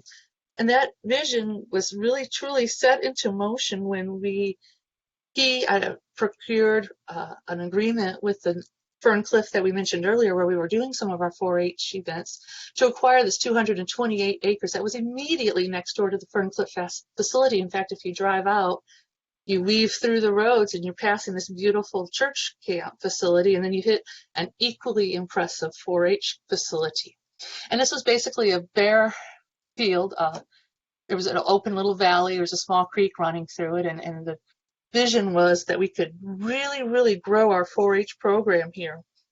And so he acquired the land and proceeded to communicate and, for lack of a better word, lobby some of the local politicians in order to see if we could acquire some funding to actually build a Class Act facility for our 4-Hers. And so with the help of Senator Ray, we were able to work with Senator Joe Ray from Havana, Arkansas, as well as Judge Beaumont from Pulaski County, to get a Senate bill through in 1977 to appropriate $1.5 million for this construction of this facility out in Pulaski County, adjacent to the Ferncliff facility. When that was funded, we initially got the $50,000 up front, but it was contingent upon doing some match funds from 4-H Foundation and from the youth. And so we needed to come up with about $723,000 to match that which was provided. And, I was fairly young in 77, 78, when we were starting to call out to acquire this funding to build this facility. And then in 1979, I'm pretty sure I remember it, and I know a fair number of you remember what happened in 79. We had a bit of an oil shortage, and we went into a pretty deep recession entering those late 70s, early 80s. And so acquiring that $723,000 from our 4-H youth seemed quite daunting. But this year, our youth, every year 4-H youth have a theme. And this, as was this past year, the pandemic year, their theme was grit. 4-H has grit. That they had guts, resilience, initiative, and tenacity. And I would argue that the youth in the late 70s and early 80s actually had just as much grit then as we do now, and that they set upon themselves to earn the money to try to get this vision of a place of home created. And so the vision that they had hoped for was to get this 75,000 plus square foot facility that would have a cafeteria that would seat 500 people at a time and have conference rooms, six conference rooms that they could do small breakout sessions, with lodging facilities to sleep 60 adults or 120 youth. So there's like bunkhouses for these youth to participate in. In addition, having those things that are, you know, traditionally thought of with camp. And so you want to have your lodging facilities. And then in phase 2, we would look to add some more sleeping units and auditoriums. And so you can see here in an image made by Richard Despain, one of our artists on our staff, of what the vision was. And so in the center, you can see the hall, the cafeteria, and the lodging. And so our youth, showing their grit, went about their way some of the traditional 4-H ways that you might think of it. So they hosted quarter horse and was donated from Purina, and they did a raffle of that, or the donation, this 30 bushels for 4-H, where farmers would donate soybeans and their part of their crop, kind of like Log a Load for the Children's Hospital. These farmers would donate a part of their crop to help fund this, including also then traditional having our fatted calves and fatted hog auctions, even a turkey sold for $500 just for one little turkey. Some of our counties really stepped up and within the 6 short months raised over $416,000, including things from Lincoln County, Pulaski, and White, each county earning over $30,000. Pulaski in the end earned over $90,000 through the efforts of their youth. And this included soliciting donations from large corporations like Levi's and West Bend donating their appliances for use. They had some neat and novel ways as well. And so some of these clubs would do things like discos and dances where they would earn $50 to $100 per event, a screening of Pink Panther Strikes Again, roadblocks where they would stand at interchanges, kind of like our firemen in their boot, and you'd stop cars if you're at a stop sign. Hey, can you give a little bit to us? Trash-a-thons, and even a bluegrass festival. Kind of one of the more unique things that we heard was, you know, following that Texas Tech football game, Pulaski County decided they would rummage through the apartment complex trash bins and search for aluminum cans. So that's right, folks. Our youth were dumpster diving in order to get whatever they could to make our 4-H center dream come alive. And Extension, our agents also came out to the thing. So they did a team effort. They were clearing the lands. They were seeding the lands and creating the 7-acre pond, which they had to rebuild a couple times, organizing, working with their youth to do things. And the original our artist on staff even donated an original print here, an old man and his dog, and he raffled those or sold those straight out for $10 a piece. And in that, he made $10,000 to bring back to our youth and to let that vision come true.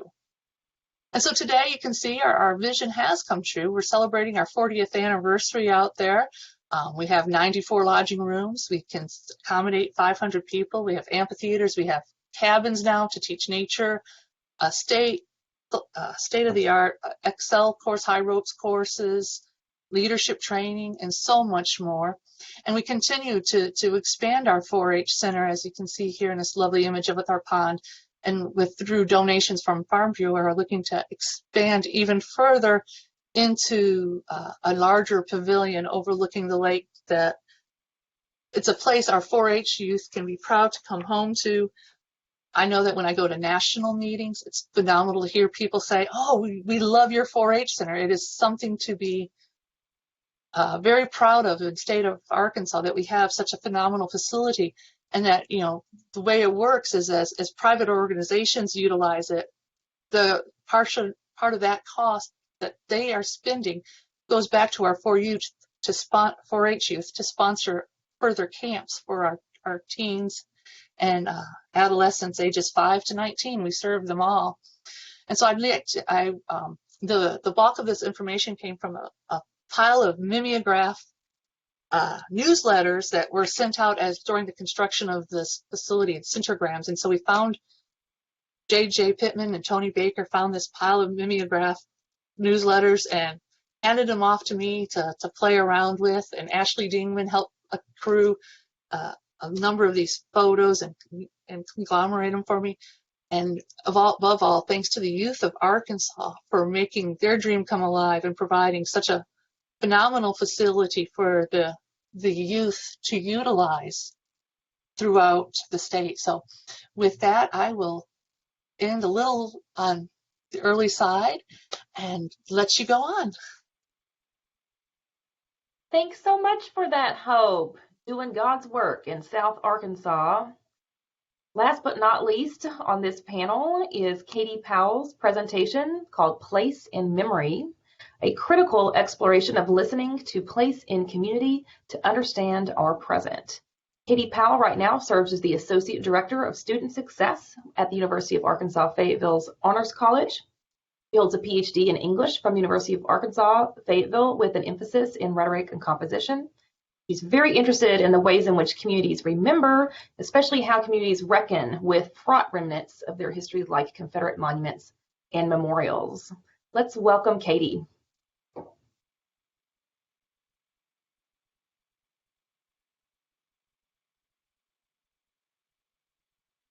Hello, thanks so much. I really appreciate it. I am going to make sure that my video is working. Here we go. Hi, everybody. Thanks so much for joining us. So I'll just jump right in. I appreciate that welcome, Kelly. Until September of 2020, a Confederate statue was featured on a prominent, well-manicured square in Bentonville, Arkansas, a troubling symbol in the heart of what many white community members consider to be a progressive area. About 30 minutes south of the square in Fayetteville, Arkansas, resides Oak Cemetery, the first cemetery dedicated to African Americans in the region.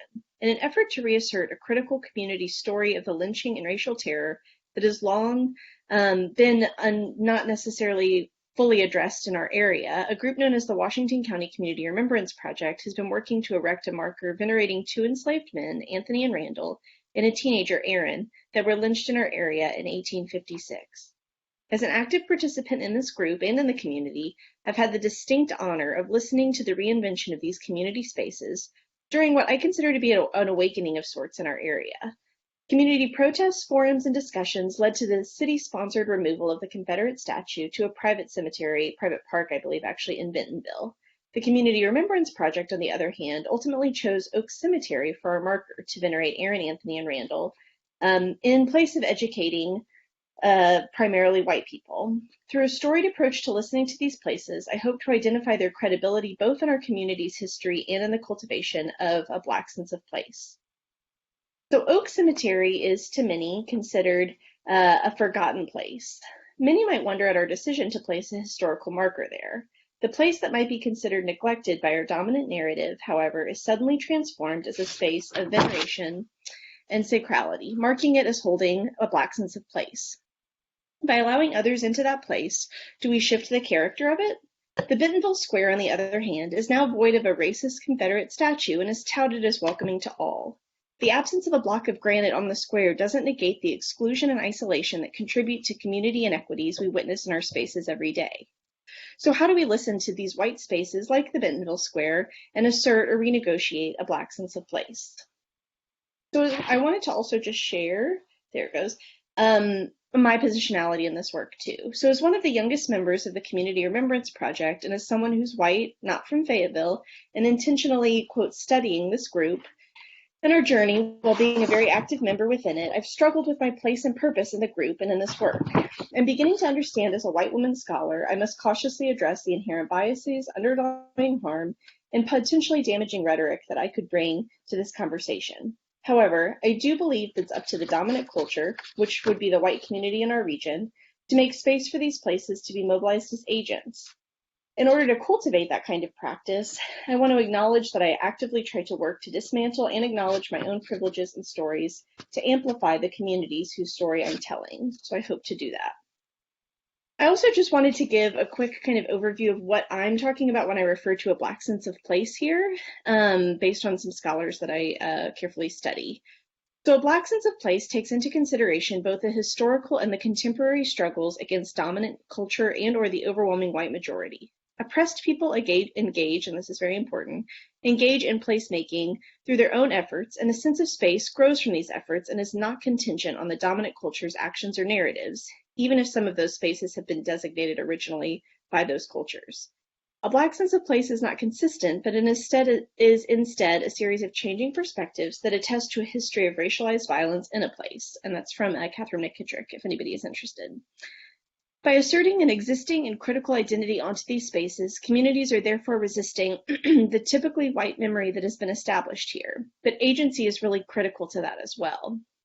So I want to kind of switch gears as well to thinking about credible memory spaces and what we're talking about when we think about credibility. So Dickinson, Blair, and Ott, for me, provide credentials that establish what I consider to be white credibility within, again, a white space.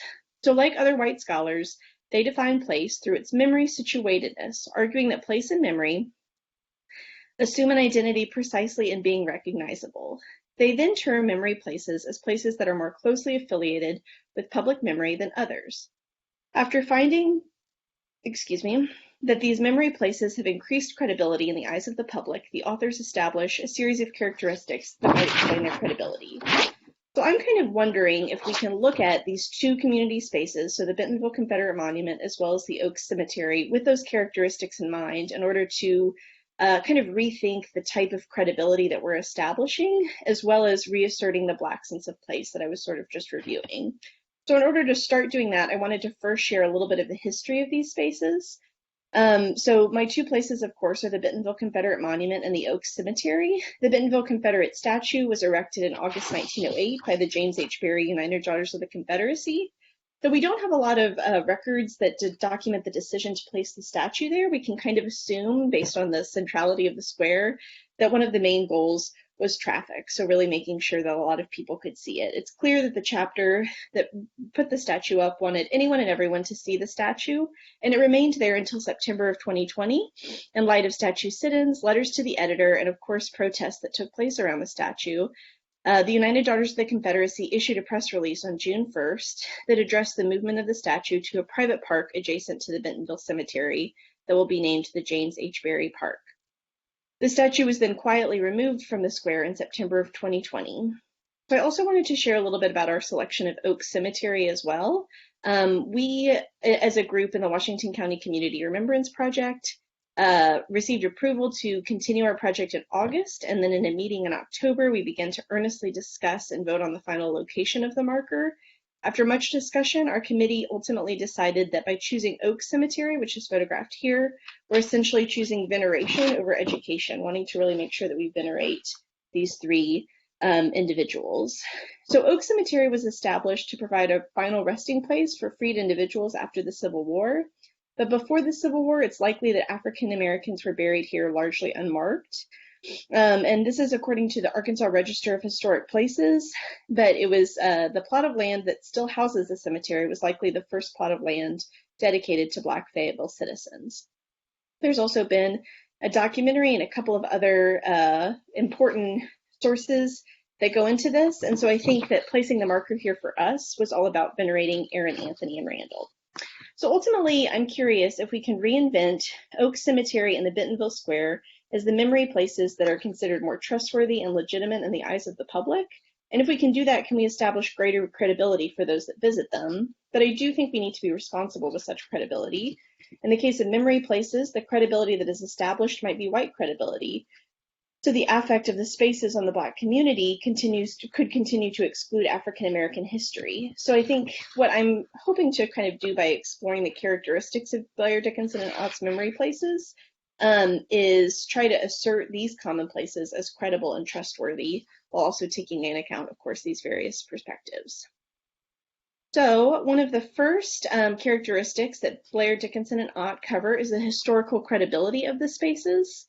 So they share that, quote, a memory place is an object of special attention because of its self-nomination as a site of significant memory of and for a collective.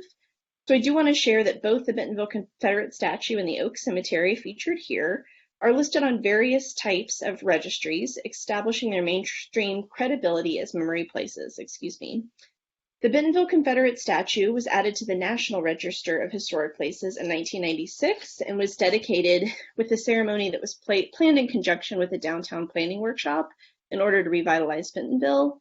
The initial celebration of the statue establishes the place as widely credible and, of course, historically significant. Its national status also asserted the value of the place within the nation as well. Even after the removal of the statue, the National Register of Historic Places approved the continuation of the Bentonville Confederate statue to be on the list.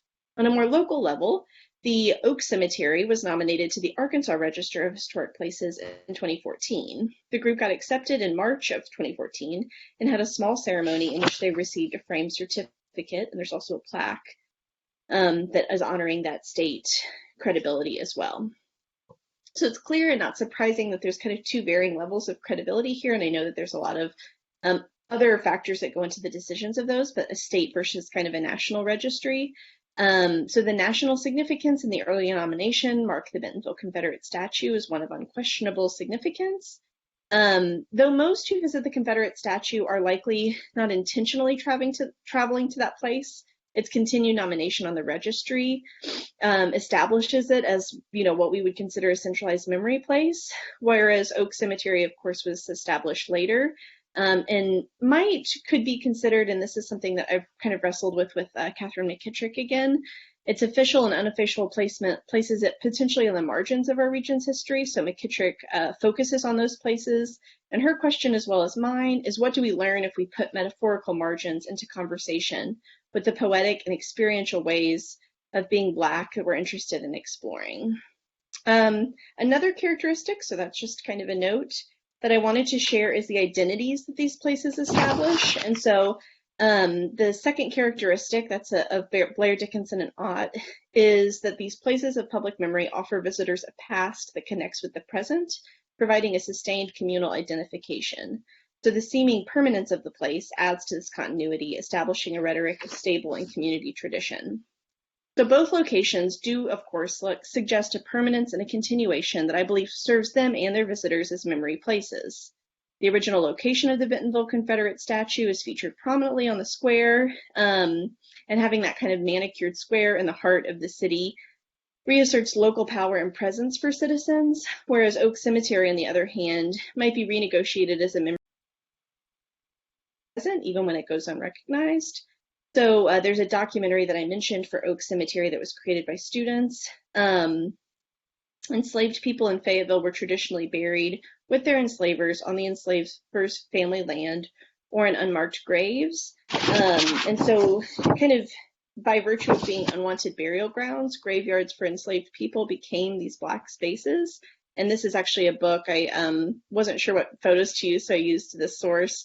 With Cami Fletcher, Till Death Do Us Part. And Fletcher asserts that as enslaved individuals on a plantation, death meant freedom.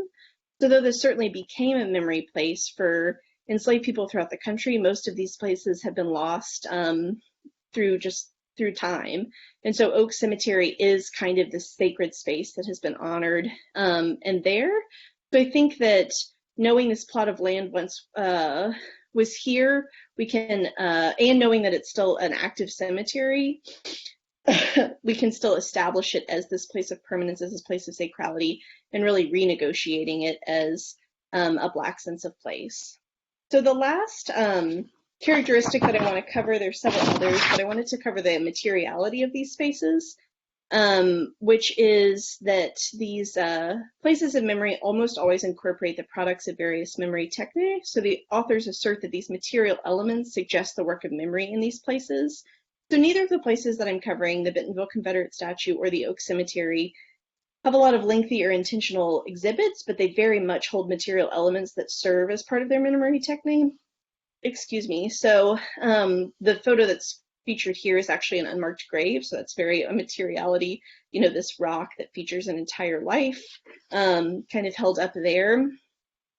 There's also a flagpole in the neighboring National Cemetery to Oak Cemetery that may have served as the site of state-sanctioned hangings. So that piece of materiality also kind of establishes this credible memory space and place. So we see that the caretakers and parishioners of Oak Cemetery diligently care for their own place and their own legacy, which I think is part of kind of that materiality that establishes credibility. The women of the James H. Barry UDC, on the other hand, of course, exert ownership in their own consideration of memory and place. So the Bentonville Confederate statue has little in the way of exhibits, words, and symbols, but the statue does feature a common soldier. And I want to just share two quick important elements of materiality here. So one is the word Confederate etched 4 times around the statue, so it can be seen by all. As well as the cannonballs that are posted on each side, which speak to kind of the military nature of the statue. So their argument was that the statue honors those that have served in the military, despite its problematic nature, and should thus be honored as such. So I think those kind of elements of the materiality are crying out,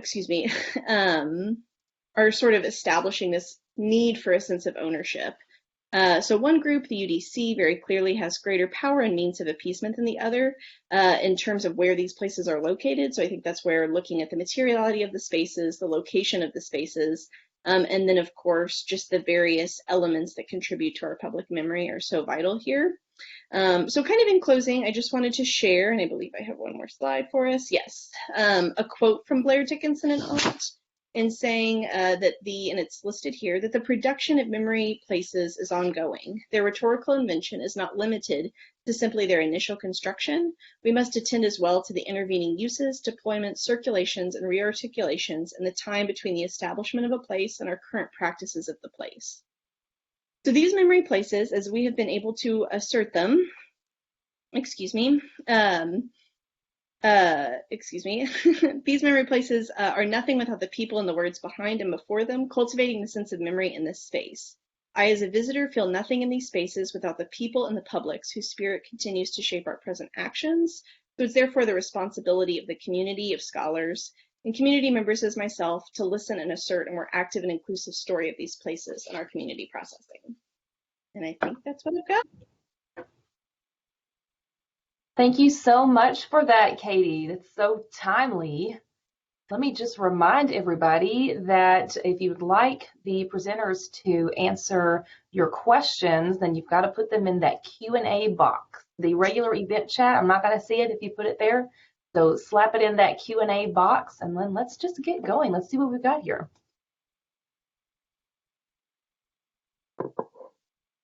The first question that I'm seeing here is for Blake Winery, and it says, are there any other resources besides the census for us to find out more information about the enslaved people who helped build these homes? And I admit I'm very interested in that question. Well, that's the big question. That's the hard one. You said besides the census. Right.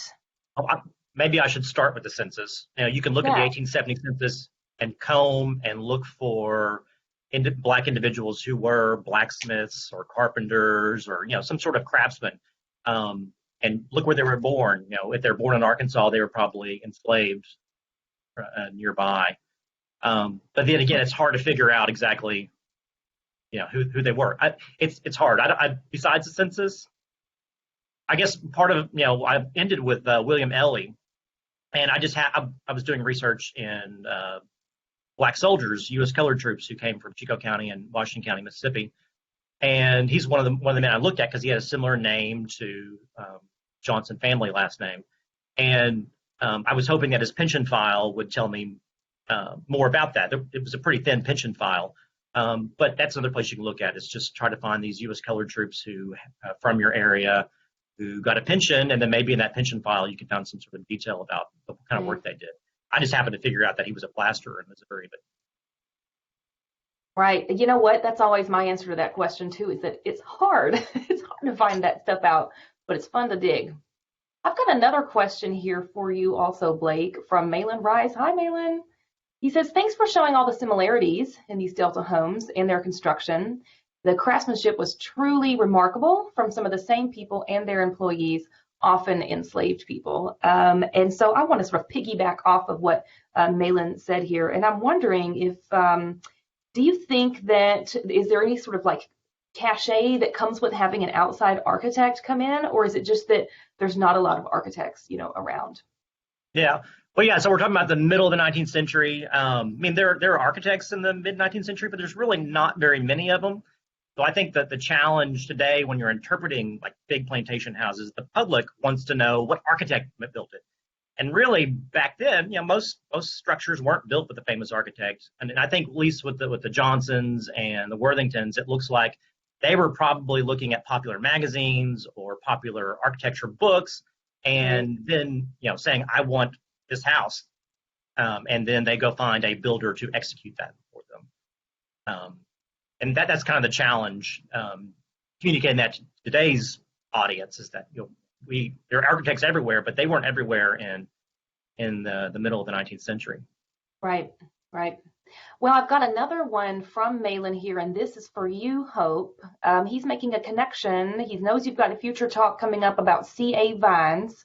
And on this 4-H business, he's wondering if Vines was related to the longtime agricultural radio reporter, Martin Vines, who was in the 1960s and 1970s a huge supporter of 4-H construction. So yeah, I'm really not familiar with C.A. Vines' lineage, so to speak. But I would probably suspect that they are kin, just in the fact that they were both. I quickly looked him up. I cheated and looked a little ahead in those questions. Hey, do it. Them. And they were both in the inaugural class of the Arkansas Agriculture Hall of Fame for their work in extension. It appears that Marvin was a Missouri agent. We won't hold that against him. But that, he was a staunch supporter of all things 4-H, and I suspect it probably runs in the family. But I am going to look into that. So if anybody out there has information on it, please shoot me an email. I'd love to explore it a little further. Great. So this next one is for Katie. Steve Leffler is wanting to know what I think many of your other viewers are probably wondering about. Can you tell us more about this documentary on Oak Cemetery? Where can people find it? How can they get access to that if possible? Absolutely, yeah. And I wasn't sure if I was able, it's a YouTube video that's actually just publicly accessible on YouTube. If I can put that link into the chat as the answer, I don't know if everybody can see that, but I'll do that right now. Right, be in the event chat. Okay, perfect. Yeah, in the event chat, I can do that. Yeah, so I'll do that right now. It's I was told about it by some of the members of the Washington County Community Remembrance Project, but I believe it was a class at the University of Arkansas Fayetteville that put it together several years ago and completed this documentary. But it's on YouTube, it's publicly accessible, and I'll put it in the event chat now.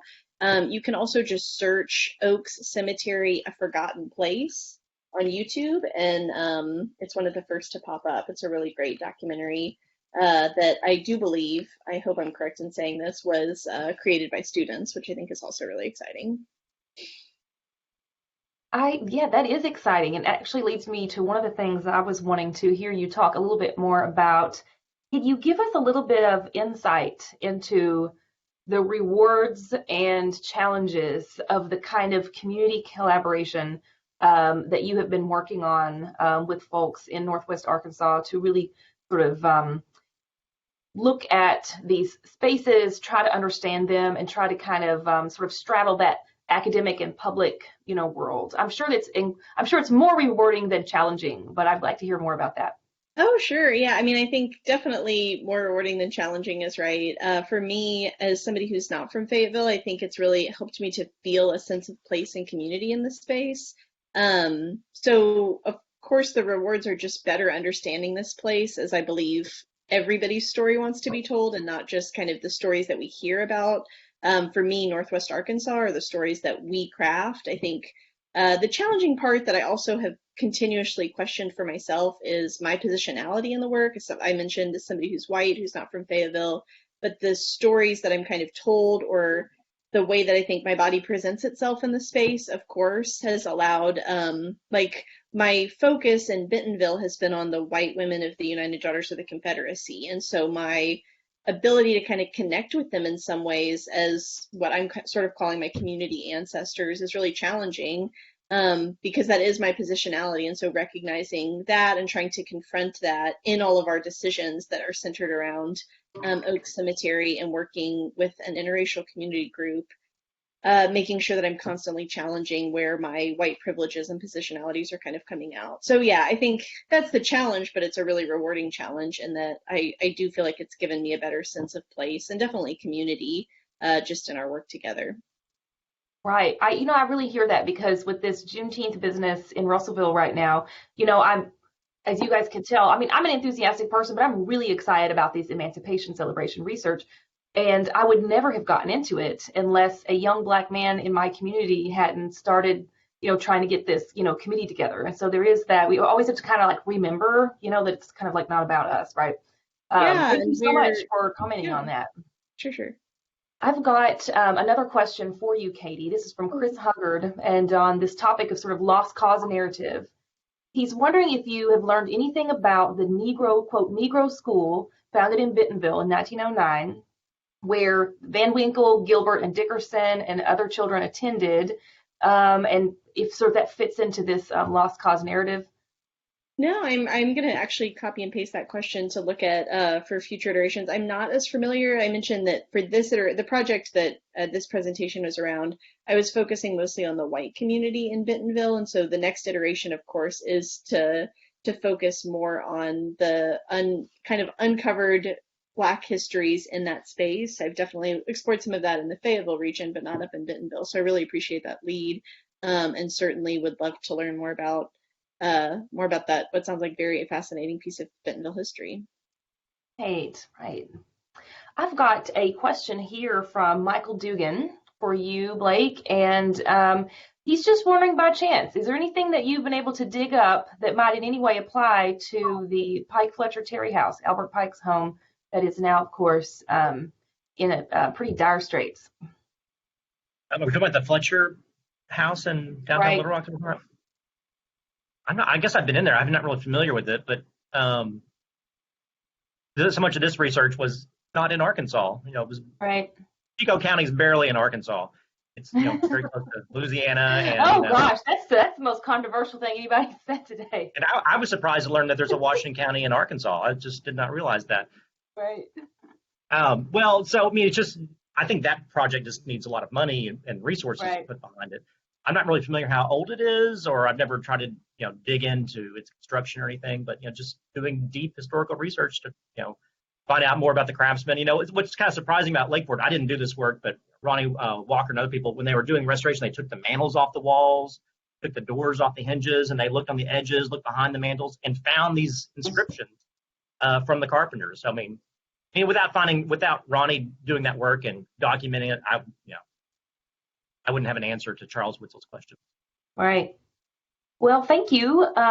So I've got a question for Hope. I really got to hear about 4-H yoga.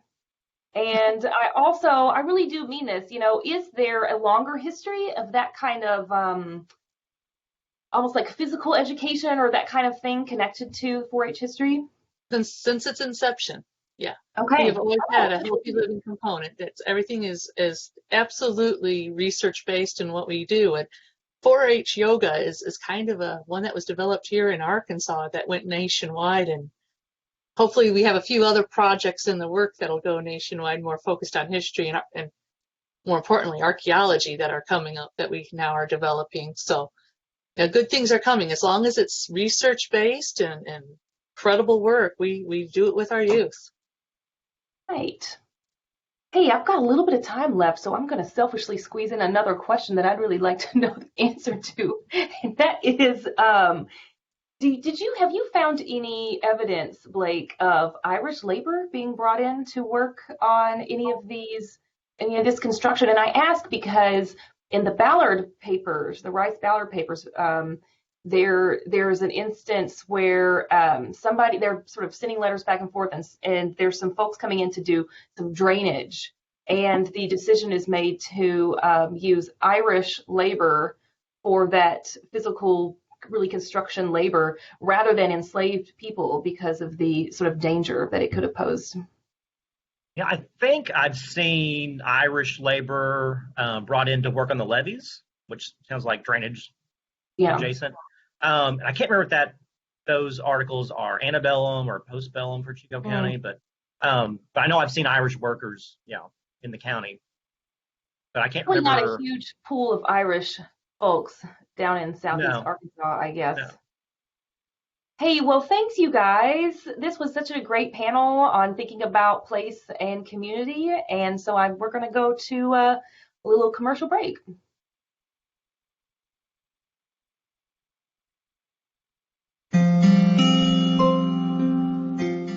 Captain Charles Narkinski, the son of Sam and Rebecca Narkinski of Little Rock, died of influenza at Luxembourg on December 9, 1918. Several images of Narkinski in his uniform, standing by the family's home at 515 Rock Street, are found in Series 10 of the Carolyn LeMaster Arkansas Jewish History Collection. In addition to showing Charles as a student and as a soldier, this amazing collection, made up of nearly 800 2.5 by 4.5 black and white negatives, tells the story of the whole Narkinski family, from their arrival in Little Rock in about 1890 through the Second World War. These negatives, along with the rest of the Arkansas Jewish History Collection, can be seen at Cal's Butler Center for Arkansas Studies.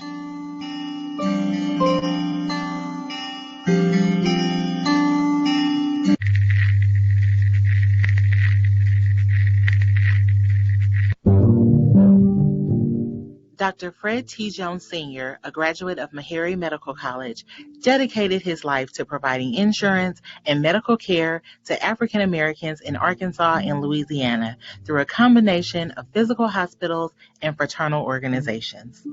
While the hospitals served cities in central Arkansas, the fraternal societies served thousands more.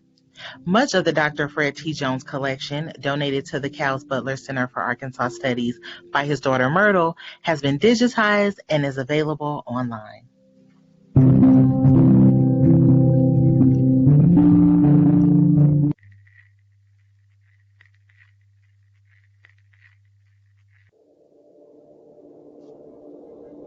In February 1921, Governor McRae appointed Laura Connor of Woodruff County to the newly formed Honorary Penitentiary Commission. Replacing the previous salaried commission, this volunteer group was tasked with improving the financial condition of the state's prison system. Connor, the only woman on the commission, surprised everyone by raising the alarm about inhumane conditions. Her outspokenness, unusual for women of that day, especially Southern women, raised issues that the government apparently had no intention of dealing with. The material contained in the Laura Cornelius Connor papers tells the story of the hornet's nest her work stirred up. This collection is available both at the Cal's Butler Center for Arkansas Studies and online.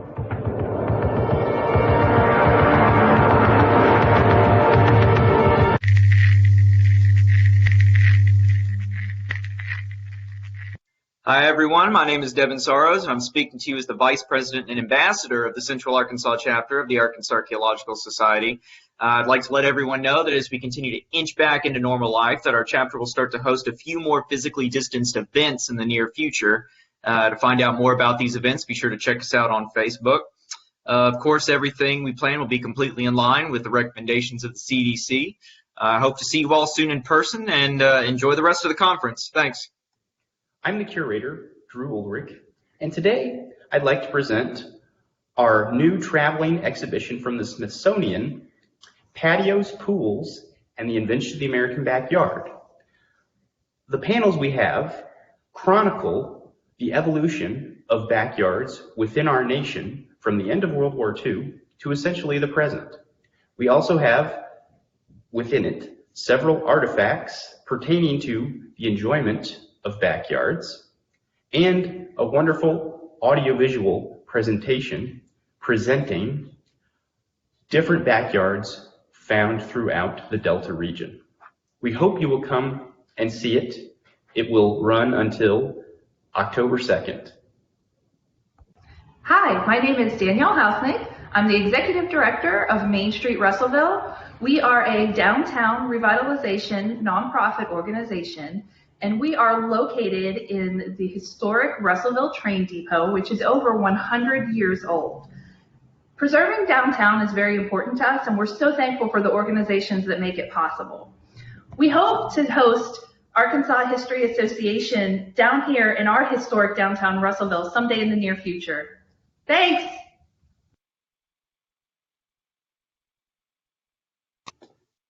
Oh, I just love seeing all of those faces in between our sessions. If you can't be in person, you might as well be able to see those faces that we're going to be ready to see face-to-face down the road in future conferences. So we're fixing to get started on our last sort of panel session for the conference. And this one is New Understandings of European Immigration to Arkansas. And before we get started, I just want to remind everybody that you've got two different places where you can communicate. The top little chat bubble box is the event chat, and that's where you can talk about how great these presentations are, how much you love them, say hi to people. And then as you generate questions for our presenters that you want answered, just kind of go on down to that Q&A box, and that's where you can put in the questions that we'll be able to see and get responded to by our presenters. Our first presentation in this session is by Ryan Calabretta-Sager. His paper is called Italian Migrants, Racial Politics and Radical Thought.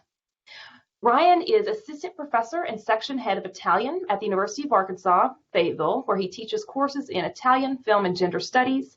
His research interests include the integration of gender, class, and migration in both Italian and Italian-American literature and cinema. And actually, you know what? Right now, he is president of the American Association of Teachers of Italian and founding editor of Diasporic Italy. Let's welcome Ryan. Thank you so much, Kelly. It's great to be here. So to go back to what Kelly said, I'm an Italianist. I'm a lit crit and media studies kind of person. So this is my first time at a historical association conference. So be a little patient with me as I jump into my presentation.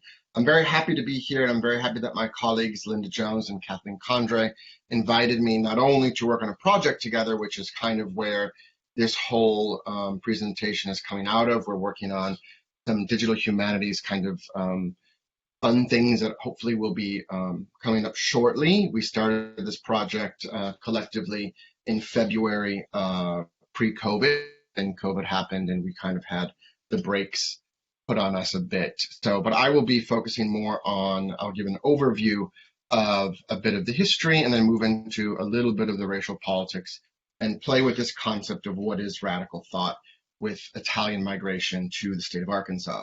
Another huge shout out to my colleague Jeannie Wayne, who really is the scholar on this moment or moments of history in the state of Arkansas. So to begin, before our friends, the Italians, even arrive in Arkansas with Italy, we have the Risorgimento, or the unification of Italy. Keep in mind that Italy is made up of many separate city-states up until the 1860s. Whenever I teach Italian history and culture, I always play with dates because no one has the exact right answer of when we can call the Risorgimento finished. 1860 notes Sicily and the Thousand, the march to Sicily by Garibaldi, when he crosses the Straits of Messina, part of the conquest of Naples, and it's when Garibaldi and Victor Emmanuel, the first king of Italy, triumph and enter into the city of Naples. 1861, we have, that date is important because Cavour dies, which is one of the heads of states of one of the northern states. And then 1870, many people like because it is the date when Rome finally and formally becomes part of Italy. So these are some important things to keep in mind as we continue to, as we continue to talk about Italians into the United States. Then, of course, mind the first Italian diaspora. Yes, I'm very aware, although I'm not a historian, I am also very aware of the concept of diaspora, and some of you may not agree with the term diaspora. Also, during Kelly's introduction of me, she said I'm the founding editor of Diasporic Italy. Donna Gabaccia is the first historian to consider the concepts of diaspora and how Italians had a diaspora. On the same note, Stefano Luconi, an American historian who lives in Italy, argues that we have no business using the term diaspora. I like the concept of diaspora, even for Italians, and we can maybe discuss that in the Q&A. But so between 1860 and World War I, we have 9 million migrants leaving Italy. Between 1876 and 1990, we have 40% of the Italian population who has emigrated. And that early on, we see high numbers from the Veneto, Friuli, Venezia, Giulia, Piemonte. From 1876 to 1976, we have more than 5 million people. So these are big numbers when we talk about overall concepts of migration diaspora. Okay, so Italians in Arkansas, we have 3 main locations. We may be able to argue 4. We have Sunnyside Plantation, again, the lovely book Shadows over Sunnyside, which definitely needs to be read by any historian in the state of Arkansas. Then we have the movement to Tawnytown, which we'll talk about in a little bit.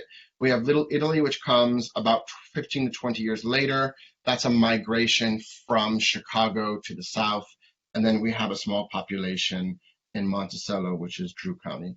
So the majority of my time spent, my last 10 minutes left, we're going to talk about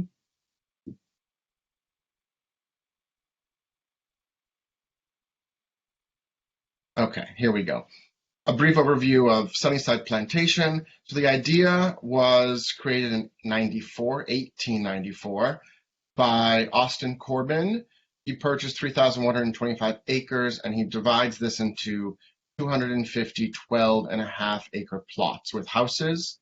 The cost for an Italian was $2,000, payable over 21 years, a 21-year mortgage, with an annual interest rate of 5% on the unpaid balance. The plantation could also purchase the cotton grown on these plots at a specific rate.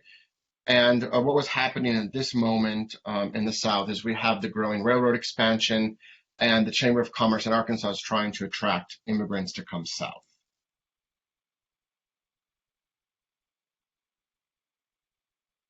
So another, when you look at the history books and you look at both Jeannie Wayne's lovely edited volume, but the recountings of these folks, and also doing some newspaper searches, we see that the Times actually states that this was an entire scheme. It was the first of several schemes to colonize the idle lands of the South that was actually published in the New York Times. And we have the whole concept of what's going on with the economy of the South, how to get folks to come, how can we colonize certain groups of people. Important not to make comparisons, but to remember that at this time in the South, Italian Americans were paid less than African Americans and were treated as poorly as African Americans in the workplace. I don't think it's not at all fair to do a holistic comparison, but in this brief period, it's something to keep in the back of our minds. November 29th, 1895, the first boatload of Italians arrives in New Orleans.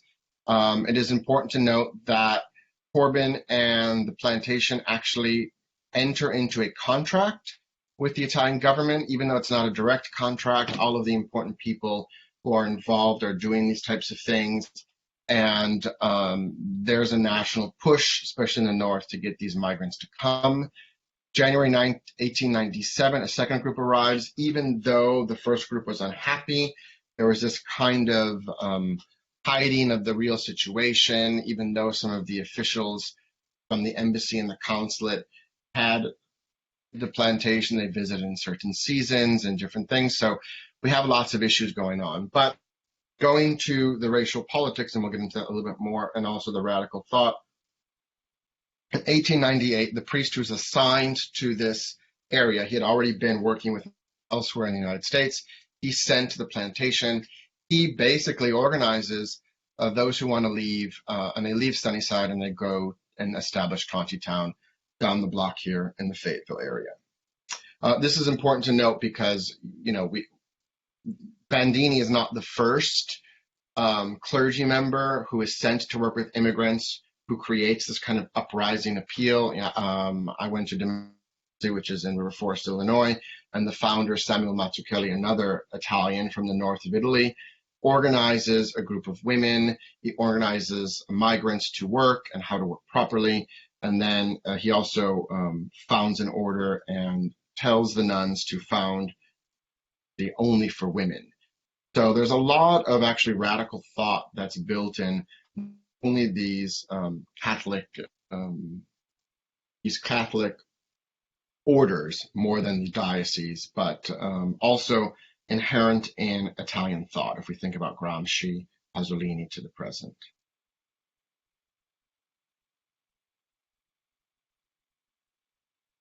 Moving forward, I want to talk a little bit about fiction. So we have Mary Bucci Bush, who's born in New York. She's an Italian-American author and scholar. She's still writing and producing. She's co-founded a community project in Syracuse with Italian-American author Rachel Guido DeVry, and she's published in numerous Italian-American public importance. She is the author of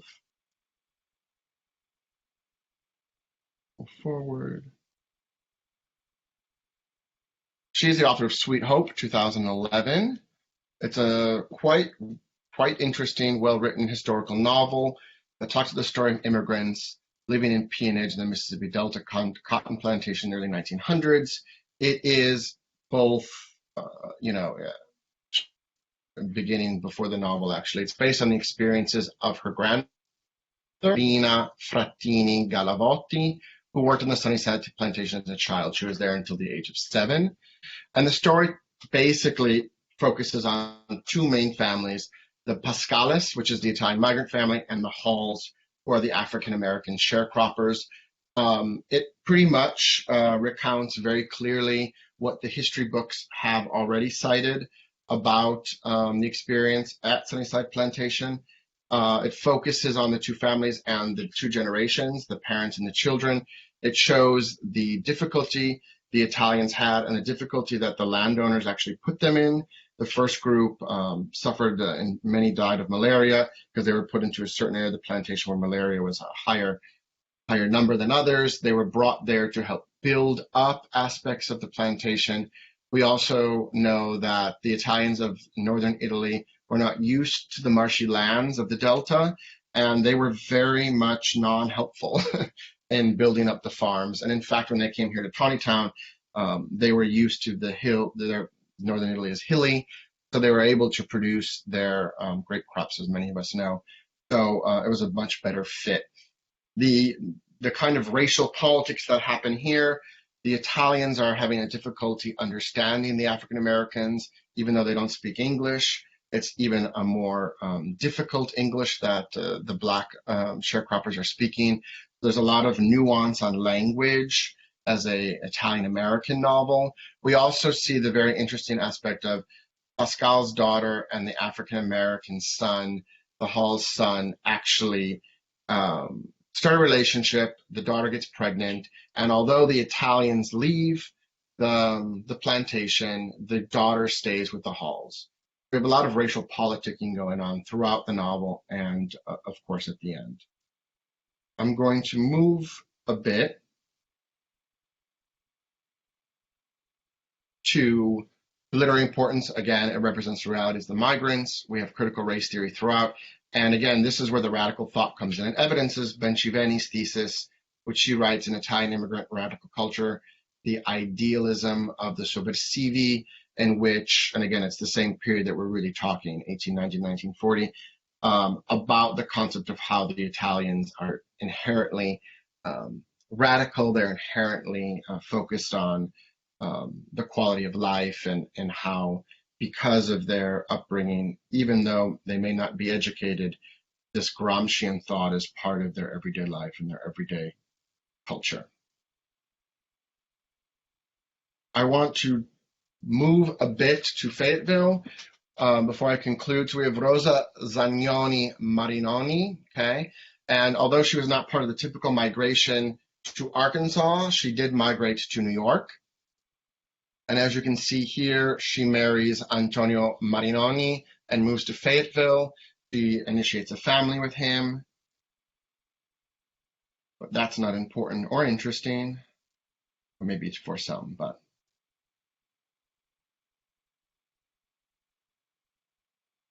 But the most important aspect is her writing. So over 1,000 short stories published in over 70 magazines, poetry published in over 900 national and international publications. The governor, Benjamin Travis Laney, named October the 15th, 1948, the state's first annual Poetry Day. We have this documentation in our special collections here at the University of Arkansas. She founds the University Poetry Club in 1926. She shares poetry at our home for roughly 45 years. She has 18 compilations.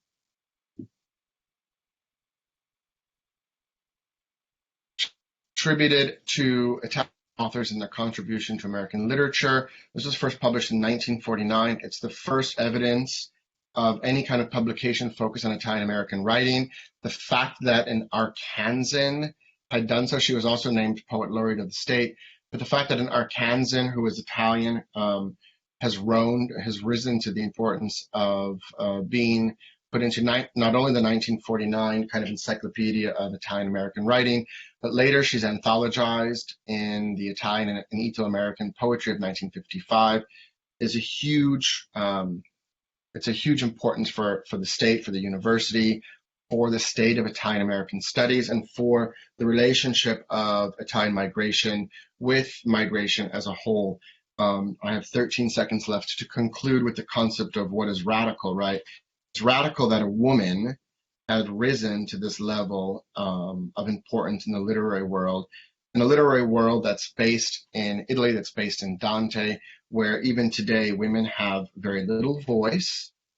And not only was she super famous and super known here in Northwest Arkansas, but she totally was a globetrotter for poetry and Italian American studies at large. Thank you. For that, Ryan, if you don't know Rebecca Howard, we need to fix that. I have a feeling that y'all could really geek out on this concept of, can the Italian immigrants claim a diaspora? I love it. Our next presenter is Kathleen Condrey. Her presentation is German Settlers, Racial Voter Suppression, and the Election of 1892. Kathleen Condrey is Associate Professor of German at the University of Arkansas, Fayetteville.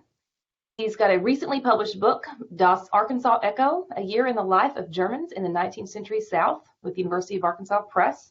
And y'all already know Kathleen Condrey because everybody voraciously consumed the spring 2014 special issue of Arkansas Historical Quarterly focused on Friedrich Gierstacker. Let's welcome Kathleen. Thanks, Kelly, for that kind introduction. So I'm gonna, well, let's see, is this gonna advance? There we go. Let me go back one now. Just have to get used to the lag. Give me one sec. Okay. Hey guys, there we go. All right, while we're waiting for the slide to load, I'll just say that I'm going to be shorthanding this as Germans, but I'm really talking about German speakers in Arkansas. And we know that includes Germans, Austrians, Swiss, and of course, Kim's family from Liechtenstein. So they're just kind of all being considered Germans for the purpose of this presentation. They were never a significantly large portion of the population. They were around 1% total. And the largest numbers of German immigration came around 1882, largely because of the availability of affordable railroad land.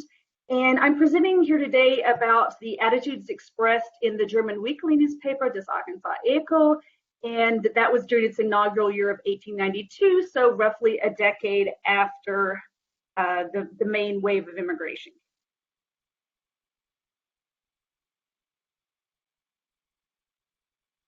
There we go. So the German speakers who were looking at the Echo were generally a well-educated middle-class readership comprised of farmers, entrepreneurs, and professionals who were fluent in German, yes, but also had familiarity to fluency with English. And you can see there on the right some of the politicians that they endorsed in local elections. Previous research into German settlers in the state of Arkansas held that this was kind of a monolithic group who preferred to stay in linguistic enclaves amongst themselves, and they had little interaction with other Arkansans. And scholars have even said that they were uninterested in politics in their new homeland. But what I found is that German speakers were indeed very concerned about politics at the local, state, and national levels. So first, let's talk about the general attitude of Germans towards race. Germans in Arkansas at this time really feared a race war and urged fellow settlers to select farmland with caution. And all of these quotes are from 1892, and I should say these translations are my own. Quote, therefore, a German farmer will make progress only with difficulty if he settles right in the middle of the Negroes. The racial feeling is so strong by these people that they regard an immigrated, quote, stranger from Germany with mistrust, end quote.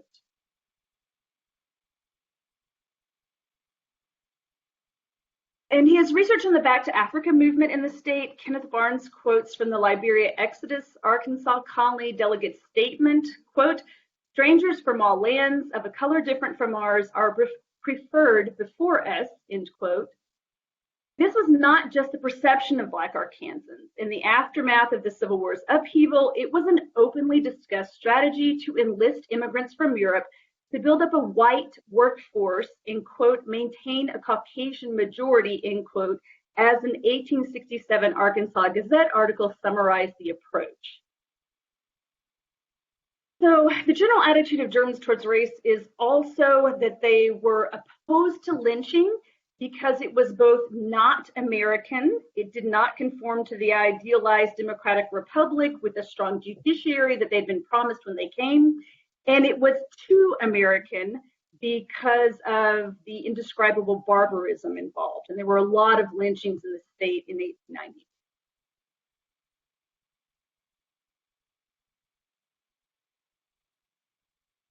One of the lynchings at the time was of Edward Coy. It got a lot of national press as well. And the Echo said about it, quote, there must be a terribly crude element growing here in the South, which is developing an appetite for such atrocities. If a murderer has earned death, that does not mean that a crowd of people has the right to punish him, end quote. However, they were sometimes swayed by the racist English language press in their reporting, editorials, and reprints. You see them kind of picking up this language that they're reading in the English papers. And I'm hoping we're advancing to the next slide. I'll try it again.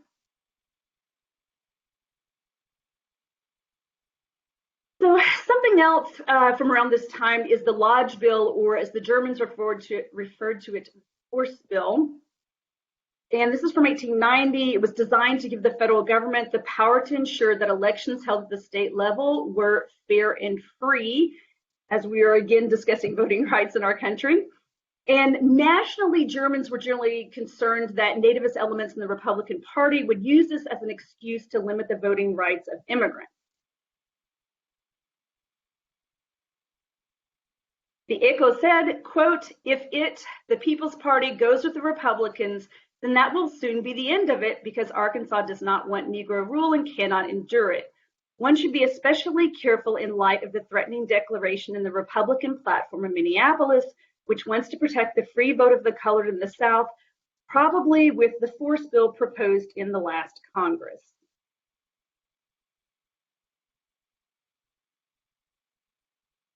So now we have to consider, are Germans white? I know you're all thinking, yes, that's what the Third Reich was all about. But if you look at immigration history, it was not a given that people we today consider white, Irish, Germans, Italians, were actually going to be part of this dominant Anglo-Saxon culture that was revered. And particularly in 1892, there was this incident with a Democratic Saline County clerk candidate named Evans, who said, quote, if I am defeated, I will be proud of it because I will be defeated by the Germans and the N-word. If I am elected, I will be proud of it because I am elected by the better element, end quote. And Evans later denied making the statement, but the Germans responded, quote, now should the Germans stand together and demand from the Democratic candidate an explanation that they equate the Germans with the Negroes and regard them as the worst element. If we proceed in concert, then we have the election in our hands. in Saline County. Democrats and the United Republicans and People's Party members are almost exactly strong. Wherever we throw our votes, there the victory will fall, end quote.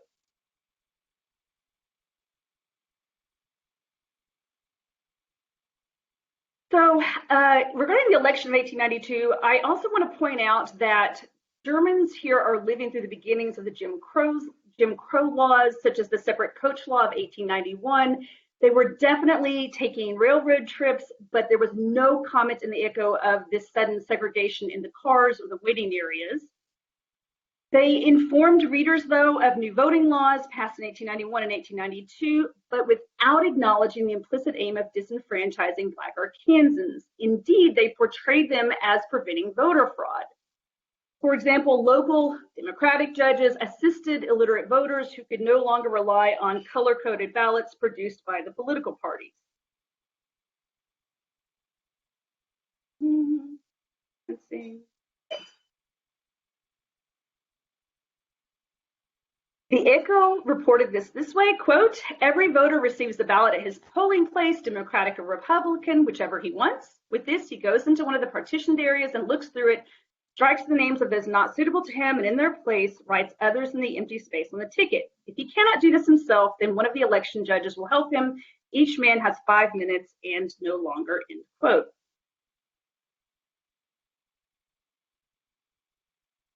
The 1892 poll tax was on the ballot in 1892, and this was an amendment to the Arkansas Constitution passed, some say with much shenanigans and wonder if this is actually passed, but that was this election that the Echo was reporting on. It stipulated future voters had to pay a $1 poll tax before being given a ballot. That was roughly a day's wages, and it of course suppressed would-be voters who were poor and or non-white. Plus, proof of payment had to be obtained from the local sheriff's office instead of from the county clerk, which gave then the Democratic Party further opportunity for intimidation.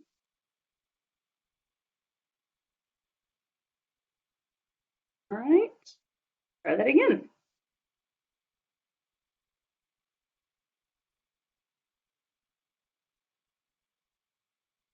The outcome of the election in 1892 was an overwhelming Democratic victory that had been engineered to be such, and that was celebrated by the paper, which had allied itself as a Democratic paper, not as an independent or German or Catholic paper. The new election system was declared mostly a success, and I'll just add here, it is inconceivable that Germans did not understand the new voting laws were designed to disenfranchise Black Arkansans. Kenneth Barnes in his research has shown a song describing exactly this was circulated in areas where Germans lived. Barnes also found in the September 1888 election that Democrats used election fraud and violence to disenfranchise Black and Republican voters in Morrilton and Plumerville, and that intimidation, a stolen ballot box, and ballot box stuffing occurred in Conway County and elsewhere in the state in the November 1888 election, and that's in cities in a county where there were a significant portion of Echo readers. Regarding the outcome, only one item published in the Echo referred to the fact that fewer Blacks had voted in the 1892 election, and the justification was a racist one, that Blacks were not voting out of a sense of duty to country, but rather out of short-term self-interest. Quote, "The Negroes kept away in many cases. There were neither cigarettes nor whiskey there, and therefore nothing in it for them," end quote. The Gazette reported that the vote was down among foreigners, which the Echo did not address. Quote, "The reduction in the vote is mainly from indifference on the part of colored voters and some foreigners who did not understand the new law or could not read or write English and refused to vote, although every opportunity was afforded them to do so," end quote.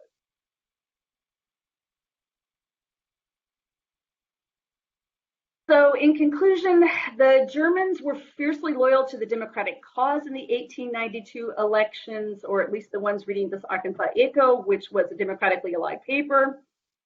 They were also attempting to associate themselves with the white party in power and not be allied with Black Arkansans, even as fellow Democrats kept including the two groups together, meaning fellow Democrats kept associating them with Black Arkansans, which they did not appreciate.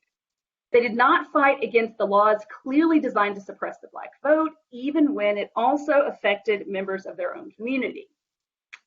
that's it, and I look forward to further discussion with you in the next portion. Thanks. Thank you so much for that presentation. Very illuminating.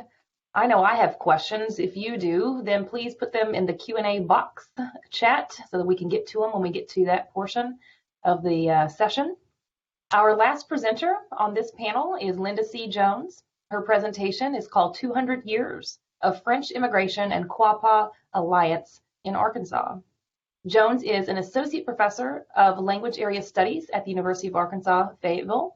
Her book, The Shattered Cross, French Catholic Missionaries on the Mississippi River, 1698 to 1725, was published by LSU Press in 2020. She has had her hands in a lot of different projects, but one of them that I think is just so interesting is her work with Mullins Library at the U of A to digitize family records from early Arkansas Post, which resulted in an online search tool of those records. Let's welcome Linda.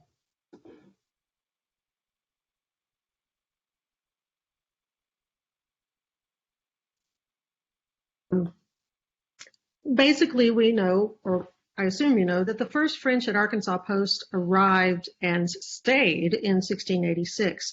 And this was when Henri de Tonty, who was an Italian, established Arkansas Post there on the Arkansas River. There were 6 men that remained there at Arkansas Post, and 2 of them were Jean Couture and Charles Delaunay.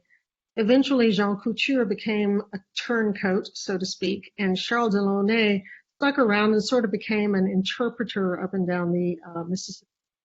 These men were coureurs de bois.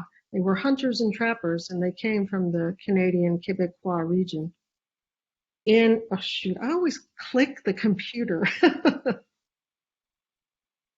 There. In the 18th century, in 18th century Arkansas, we see the same Quebecois folks continuing to arrive from Canada, such as coureurs de bois, interpreters, settlers, and even missionaries. But now, as of the 1720s, we start seeing folks coming in from France.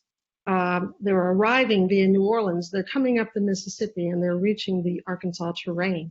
And these people are hunters and soldiers and coureurs de bois, and just a very smidgen of farmers as a result there. The first ship that we know of that officially arrived at New Orleans that had Arkansas folk on it was Le Profond, and it arrived in June of 1720. And on board were such individuals as Jacques Cantrell, Alain Duguay, Guillaume Constanzo, and Arnaud Berthélemy. And when you look at the 1723 census, you see all of these names show up on that particular census there. Now, just a little history behind this census. This was done by Diron d'Artaguiette, and he described what was present at Arkansas Post at the time. Quote, "There are only 3 miserable huts, 14 Frenchmen and 6 Negroes, whom Sieur Dufresne, who is the director there, employs in clearing the land. Since they have been on this land, they have not been able to raise Indian corn for their own nourishment. There is no fort at all. The commandant there has only a little hut. There is also a sort of a barn which serves as lodging for the soldiers, who are very badly equipped in every respect." End quote.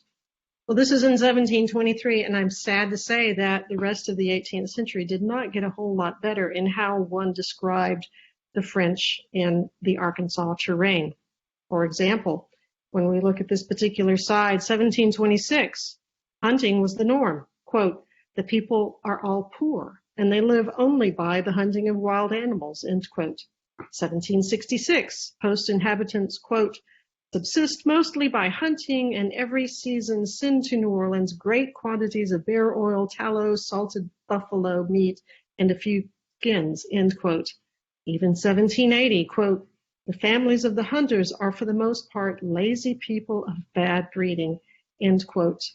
And so nothing seemed to get better for how one described the French people. It was very primitive. And in fact, quelle horreur, in 1768, one said that there were still no French bread ovens at Arkansas Post. Now, if you know the French today, you know the bread is like very sacred and important to them. And so in 1768, even after 3 or 4 generations of French have lived in the region, there's still not a bread oven in place. Okay. Well, this is not to say that everything was terrible in terms of who the people were. In fact, Morris Arnold states in his 1992 article, quote, "There were a number of persons of gentle birth who made their way to the Arkansas wilderness in colonial times to assume such positions of prominence as were available in the area at the time," end quote. Here, for example, is a lovely portrait of Marie Félicité de Vallière de Vaugine. She was born in 1771. She was the daughter of the commandant Joseph Bernard d'Hauterive de Vallière, who was serving under the Spanish reign. And she herself served or went to the Ursuline convent in New Orleans, where she went to school. She was the wife also of François de Vaugine, who was a merchant farmer at the post. So a very lovely lady, to say the least. We may have a second speaker join me in a moment because my cat Rudy has now awakened. And I just clicked the computer again. Now, as that advances, 18th century saw the French basically in charge for what was essentially from 1686 or 1682, 1686 until 1763. And after that, the Spanish took over for a bit. For some reason, the slide is not showing up differently here, but there is a slide that I want to show that on the eve of 1803, this is a point where we have, could y'all see the new slide at all? No, okay. So on the eve of 1803, I'm going to try to do this via my phone. This is when we are nearing the time when Louisiana is going, or Arkansas and the Louisiana Territory is going to be taken over by the Americans. So on the eve of 1803, quote, "The habitants, almost all originally French émigrés from Canada, are hunters by profession and only grow corn to feed their horses and a small number of livestock used for working. Once back home, they spend their time playing, dancing, drinking, or doing nothing," end quote. Well, as we advance into 1803, what we're seeing now are the Americans pushing towards the west. There it is. Thank you, goodness. As Americans push west, the question I have is, where in the world did the French speakers go? And this was a question that my students asked me. Well, what happened after the Americans took over? Well, you're hard-pressed to find out a whole lot of information about them, but I will say that there is some information that is out there. For example, we know that in the early 19th century, the French were in the Black River region. They were at the peach orchard called Petit Paril, and people like Pierre Lemieux and Louis Demain brought in peach seeds, apparently, and established some sort of a peach orchard. Fourche Dumas, Pocahontas, Davidsonville, Lauratown, Portia, and Clover Bend. All of these particular locations had French men and French women, I'm sure, to come in and to establish small hamlets that were there. Okay. But we also know that the French were also north, south, and west of the Arkansas Post region. For example, we know that they were along the White River and the St. Francis rivers. They were also in Ashley County, Ashley County, at Longview, Bayou Bartholomew, and Chemin à Eau Creek. They were in Hot Springs. This is where Emmanuel Prudhomme came up from Louisiana and established himself. They were at Accord Fabry, which is Camden, Arkansas today. And that was originally where one wanted to establish Ouachita Post, but that ended up being moved to Monroe, Louisiana.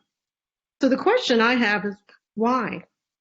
Why were all these people so scattered about? Well, many refused allegiance to organized government. They weren't going to be in allegiance with the French necessarily. They sure weren't going to be in allegiance with the Spanish. And by golly, they were not going to be in allegiance with the Americans. So it was vive la liberté, so to speak. Well, as we move into the 19th century, we are also now talking about the different visitors that went to Arkansas Post. Here we have Natal, who was an Arkansas Post visitor in 1819, and he wrote, quote, The love of amusements here, as in most of the French colonies, is carried to extravagance, particularly gambling and dancing parties or balls. But the sum of general industry is as yet totally insufficient for the support of anything like a town. The houses, commonly surrounded with open galleries, destitute of glass windows, and perforated with numerous doors, are well enough suited for a summer shelter, but totally destitute of comfort in the winter.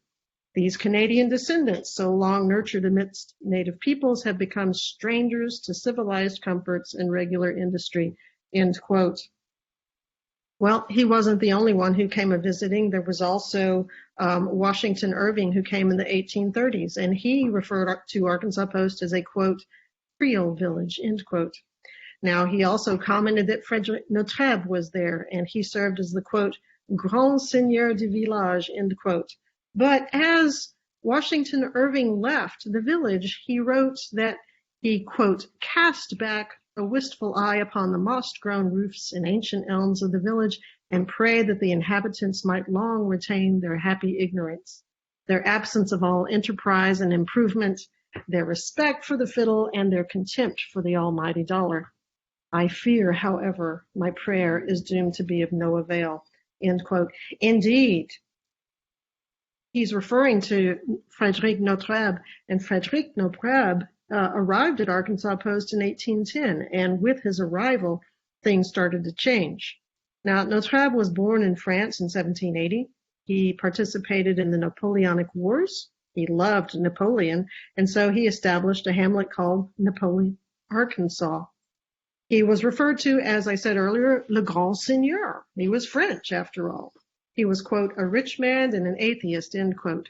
He had a trading house and he had a cotton gin. He was a land and a slave owner. He was a cotton buyer, and he helped establish a bank. He also had a Creole wife named Marie Félicité Belette and 5 children, end quote. And so here is Napoleon, Arkansas. I don't know that there's anything left there today, but if you look in the lower right of that particular map there, you will see Napoleon down in the lower right at the mouth of the Arkansas and on the Mississippi River there.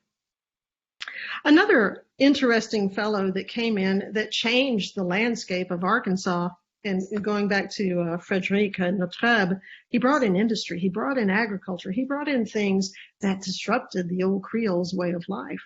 Well, Antoine Barraquet, and I'm going to call him Barraquet because he wrote his name with an accent over the E, and I know we often say Barak, but I believe it's Barraquet. Anyway, he was born in 1783 in Gascony, France. He too fought in the Napoleonic Wars. He was, quote, an intelligent Frenchman with zeal, firmness, and ability, end quote. He was asked by the Quapaw to escort them to the Caddo region when they were forced off of the Arkansas terrain that they had lived in for so long. He went there with Joseph Fun. He also created a hamlet east of Pine Bluff called New Gascony, and then he worked with Notre as well. He too had a Creole wife, Mary, and 11 children. Now we have to move into what we talk about in terms of Catholicism and the French, because honestly, on the Mississippi River, the French were not terribly fond of engaging in Catholicism at all. And so people were hard pressed to have Catholicism kick in with the French culture that was in place. So in one quote, Timothy Flint, quote, the French people generally came to the place of worship, arrived in their ball dresses, and went directly from worship to the ball. A billiard room was near, and parts of my audience sometimes came in for a moment, and after listening to a few sentences, returned to their billiards, end quote. Even Father Jean Martin, who came in 1829, said, quote, I don't know how to treat these long neglected and careless Catholics of Arkansas. So Catholicism was not something that people wanted to engage in terms of the French. Even Bishop Rosati, who was in the Missouri Diocese, an Italian, tried from 1831 until the Arkansas Diocese kicked in 1843 to bring in different French folks to establish Catholicism in Arkansas Post. It simply just did not work. Okay. So nonetheless, immigration continued in 1846. We have the Corsica that arrives from France. And on board are 19 people from France who have said they want to go to Arkansas. But look at the names. Pfefferkorn, Volker, Schoeffer, Schleicher. These are German names. So they indicate to me that they more than likely came from the eastern side of France. We also know that sometime in the late 19th century, Une colonie française was attempted to be established at Arkansas Post. In Arkansas. This colonie française, one advertised it literally from 1878 until 1880. And what one hoped to do was to establish a colony there at Morrilton, Springfield, and the Conway area. So this was advertised in Trois-Rivières, Canada, Thibodaux, Opelousas, Napoleonville, Abbeville, and New Iberia, Louisiana, just trying to get more French people to move into the region as a result. So let me give you this final screen, and I will be done in like 30 seconds. Here is one of my favorite things. These are the French Arkansas Post descendants today. And I know a lot of these people. And when you look at them, you see Charles Rigsby, who is a Gossio. Wayne Simpson, who is a Bogie. You see the Bogies, the Ambos. You also see Vaugine and Valliere. So today, the French Arkansas Post ancestors are alive and kicking. They are pipe organ builders, pipe organ players, entrepreneurs and philanthropists, professors at the University of Arkansas, accountants, and even politicians. Thank you. Thank you so much for that. Wow, that was very interesting. If you've got questions for our presenters, it is time to load up that Q&A box if you want those answered by our panelists here. Let me also say that, we've got folks all over the place, and so some may be experiencing, a little bit of a lag due to storms or, whatever kind of weather is going on. And so, you know what? Arkansas historians are nothing if not a generous people, okay? So everybody's going to enjoy plenty of grace on that. I'm going to hop over here into this Q&A box and see what we've got. Dory appreciates these presentations, and this question is for you, Ryan. She says, what was the relationship, if any, between Rosa Marinoni and the residents of Tawnytown? Were they from the same regions of Italy? And secondly, to what extent do these authors express a regional Italian identity? So that's a great question. I do not know her direct relationship. I don't know her social relationship with the folks of Tawnytown. They are not at all from the same regions. They're from very different time periods. Although Rosa Marinoni was not educated, she was a known poet, and she has always, from what I have read about her and from her, she has always really relished in the fact that she was not educated, yet she brought this kind of poetic, creative aspect to her own life and also to Fayetteville.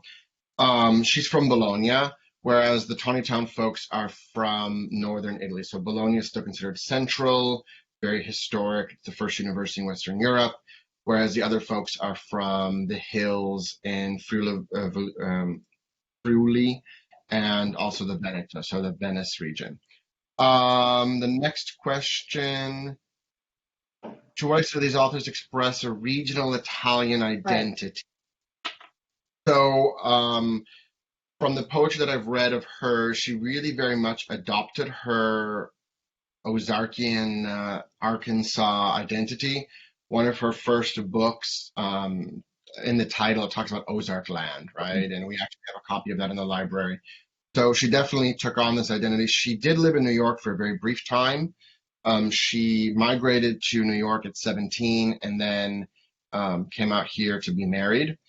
But what you see a lot of, and this is not uncommon in a lot of poetry at the time, in fact, a poem that's in the anthology from the 50s, from 55, you have these poets who, no matter where they come from Italy, who have this in-betweenness in their poetry, right? They don't want to leave their identity completely in Italy, but they can't also become 100% American. So you have this in-betweenness.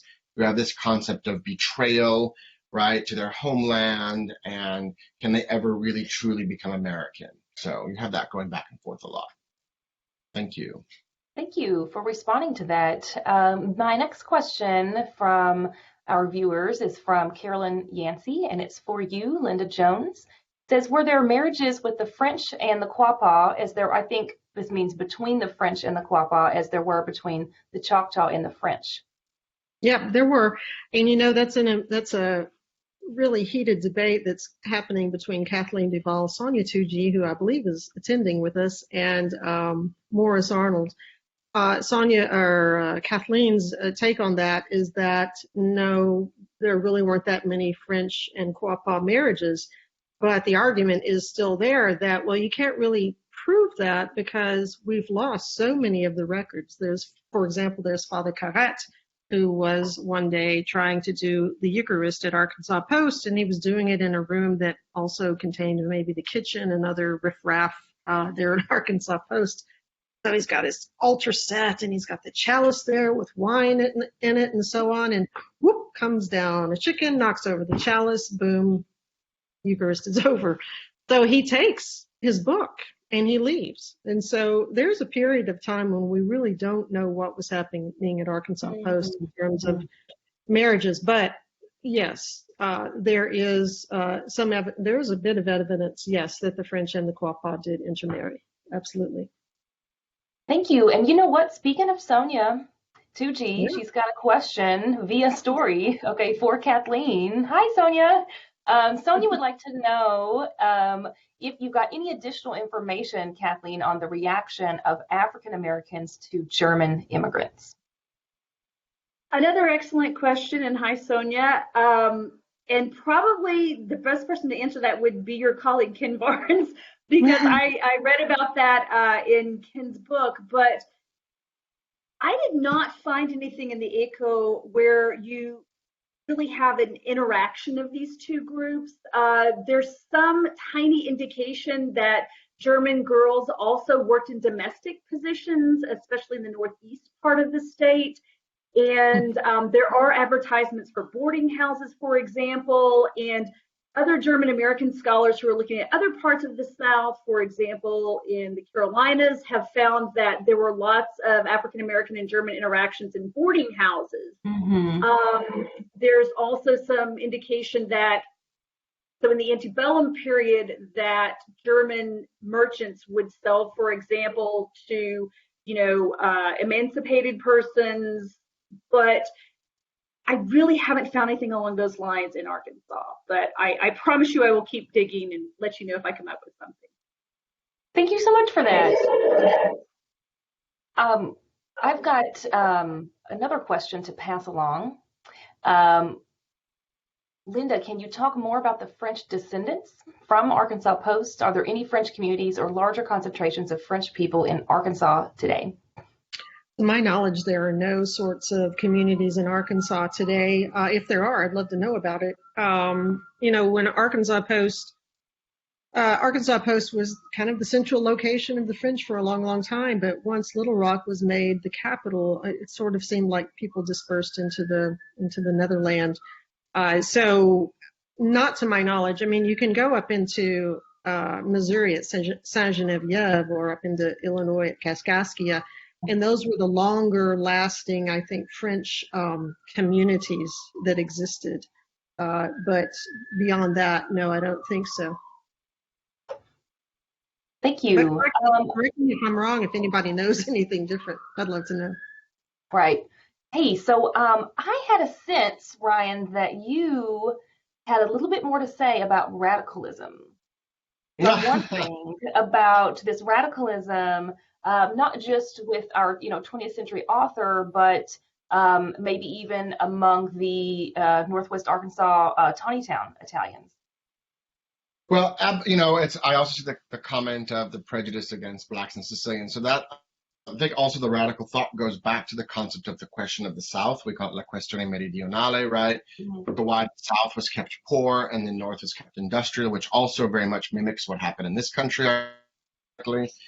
You definitely have these radical thoughts that come through. The South was very much being unified because they had their own system in place and they were quote happy for the unification, right? All of the power was then pushed back to the north.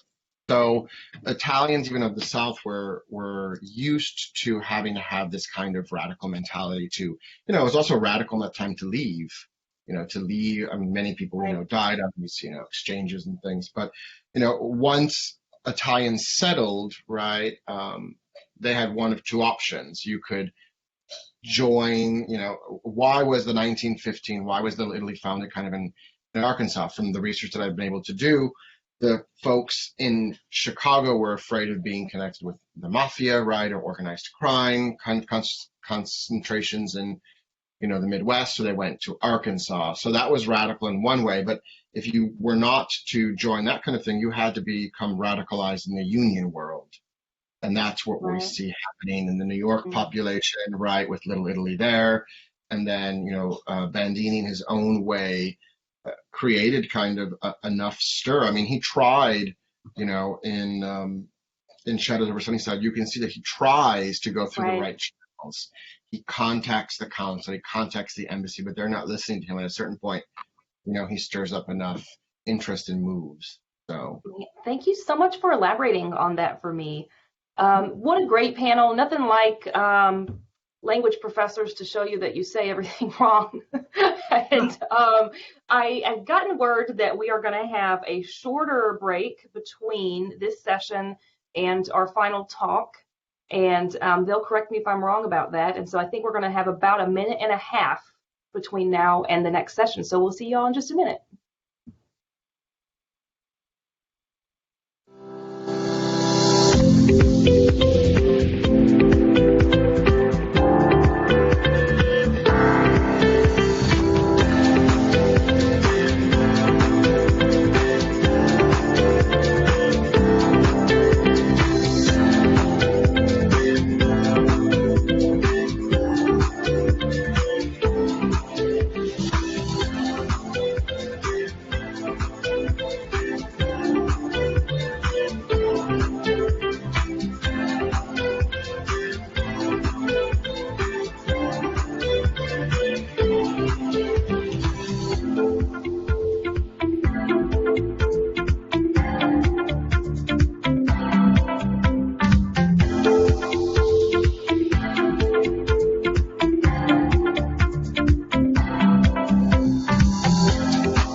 All right, I know everybody is so anxious for this final, last but certainly not least, talk, a keynote by Eric Wiebelhaus-Brom from the University of Arkansas at Little Rock. He's going to talk to us about what the rest of the world can teach America about addressing histories of violence. Wiebelhaus-Brom received his PhD in political science from the University of Colorado. He's associate professor in the School of Public Affairs at the University of Arkansas at Little Rock. His research agenda has focused on transitional justice, human rights, and post-conflict reconstruction. And he's going to talk to us about how we can sort of think big about addressing some of Arkansas's fraught history. Let's welcome Eric. Thanks so much, Kelly. I appreciate the introduction, and I also want to be cognizant of the fact that all of you have been sitting in front of screens for a couple of days now, and I'm what's keeping you from starting your summer, I think, for many of you. So what I'm going to do is give you a very high-level overview of a field that's called transitional justice, an interdisciplinary field of study that I've been working in for 20 years. And most of that research has been looking at countries' experience in the global south of dealing with histories of violence and repression. But increasingly, I've been looking at the U.S. context.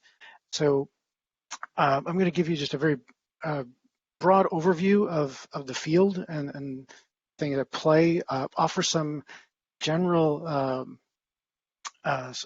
thoughts about the U.S. in the future, and then open it up for questions, and we'll see what you're interested in exploring. So in terms of formally, what I want to do today is really do three things. One is sort of explain to you what transitional justice is, and then talk about what in the industry, so to speak, we often talk about as mechanisms, the different institutional forms that transitional justice typically takes, and then talk about some key questions about what transitional justice does look like and potentially will look like in the U.S. context. So in terms of starting off with definitions. So first of all, but want to start with a little reflection. Shortly after a jury found former Minneapolis police officer Derek Chauvin guilty of the murder of George Floyd, my colleague, Dr. Kelebogile Zvogbo, writing in Foreign Policy, said that the guilty verdict gave Americans accountability but not justice. And she argued in the piece that lawmakers now need to make sure that the system actually changes. And so some would say at its core, what transitional justice is it's a way of for societies to address human rights abuses and mass atrocities that are really so severe that the normal justice system can't handle them. Okay. So the term transitional justice refers to a wide variety of ways that societies have developed to really address these troubled histories. So I'll talk more about these different mechanisms in a minute. Political theorists and philosophers talk about different forms of justice, and these different forms of justice can map onto different mechanisms, and I'll come to that in a few minutes. You might be asking yourself, is it appropriate to talk about transitional justice in the United States? There's no real political transition to speak of, by most objective, definitions. The white supremacist system that was put in place, when Europeans first arrived is largely still intact. But in terms of sort of the intellectual origins of this notion of transitional justice, speaking to a group of historians, some would put the origins of transitional justice back to Nuremberg in the aftermath of World War II. Some would go back further and talk about the measures that were put in place as part of Reconstruction after the Civil War here in the U.S. Some would even go back to periods in Greek history and talk about different ways in which, in the aftermath of conflict among different Greek city-states, that atrocities and violence that happened during those wars, how they were addressed in that aftermath. But in terms of an academic study, the field of transitional justice really has its origins in what Samuel Huntington called the third wave of democratization, which he not going to debate about the utility of that concept, but he marked that beginning in Southern Europe in the mid 1970s. And then from there, beginning in the 1980s, transitions to democracy from military rule in Latin America, Then if we move to the end of the Cold War, then we've got transitions taking place in Eastern Europe, democratization moves happening in many parts of Africa in the 1990s, and so on up to the present. So academic interest and even policy interest in trying to understand these policies being put in place to deal with the past really has its origins right around the early 1990s. And at that time, these opportunities to look at the past typically came about as part of political transitions. So that's why that adjective of transitional got attached to this study. And even though, you know, over time, it's become more and more accepted wisdom that that in order for societies to move on from that past, that needs to be confronted in some way. You know, ignoring the past will not make it go away. And so increasingly, this label of transitional is kind of a misnomer. You know, we have well-established, what many would call democracies, like here in the United States. Others would call, you know, settler colonial societies like Australia and Canada, who are confronting their past as well. So this transitional is increasingly a misnomer in terms of an adjective, but it's so deeply entrenched that we still often talk about transitional justice. So, you know, in the American context, this term really hasn't been used at all up until, you know, within about the last year. And even that kind of discourse is often not filtered down into really everyday political discourse or social discourse here in the United States. Within the practice, so, you know, after decades of practice of transitional justice in different kinds of different societies around the world, there are a handful of controversies, some of which I'll just highlight here, and then others I'll come back to later in the talk. One is whether this notion of transitional justice, at least as it's typically practiced, is uniquely Western. There's often a focus on addressing violations of civil and political rights rather than economic and social rights, let alone dealing with structural violence. There's often a focus on retributive justice, so sort of on legal accountability, which again is you know, very typical of Western discourse. And there's also been criticism that the forms that transitional justice often takes is more of a Christian approach to forgiveness and reconciliation that may or may not be suitable for other kinds of cultural contexts. So those things might be worth reflecting upon as we think about what kind of justice might be appropriate to deal with the various histories of violence, particularly racial violence here in the United States. So I want to move on and talk about these different kinds of mechanisms. So the mechanisms, the term mechanisms is typically used to talk about the different institutional forms that transitional justice typically takes. So these are the types of mechanisms that are typically within, as I say here, the toolkit of transitional justice. When societies are thinking about dealing with their pasts, when international consultants come in and talk about these things, when academics talk about these things, they often talk about these different mechanisms: prosecutions, amnesties, vetting, truth commissions, reparations, memorials, more traditional mechanisms, and then measures of non-repetition. And I'm going to talk about each of these in turn. That's why I'm kind of breezing through them relatively quickly. So I'll start off with talking about prosecutions. You know, we're many of us are here in the United States, so we're deeply familiar with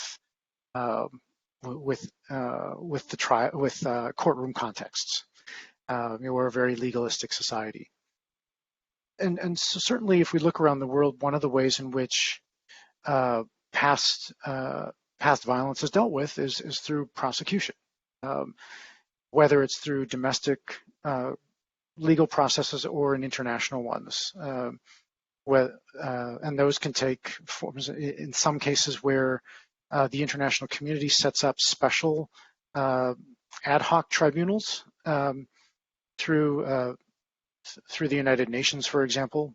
Others, hybrid courts are ones in which there's essentially a legal agreement between typically the UN and a country where there's been mass violence. Sierra Leone is an example of this, but this also has happened in Lebanon, East Timor, Central African Republic, just to name a few.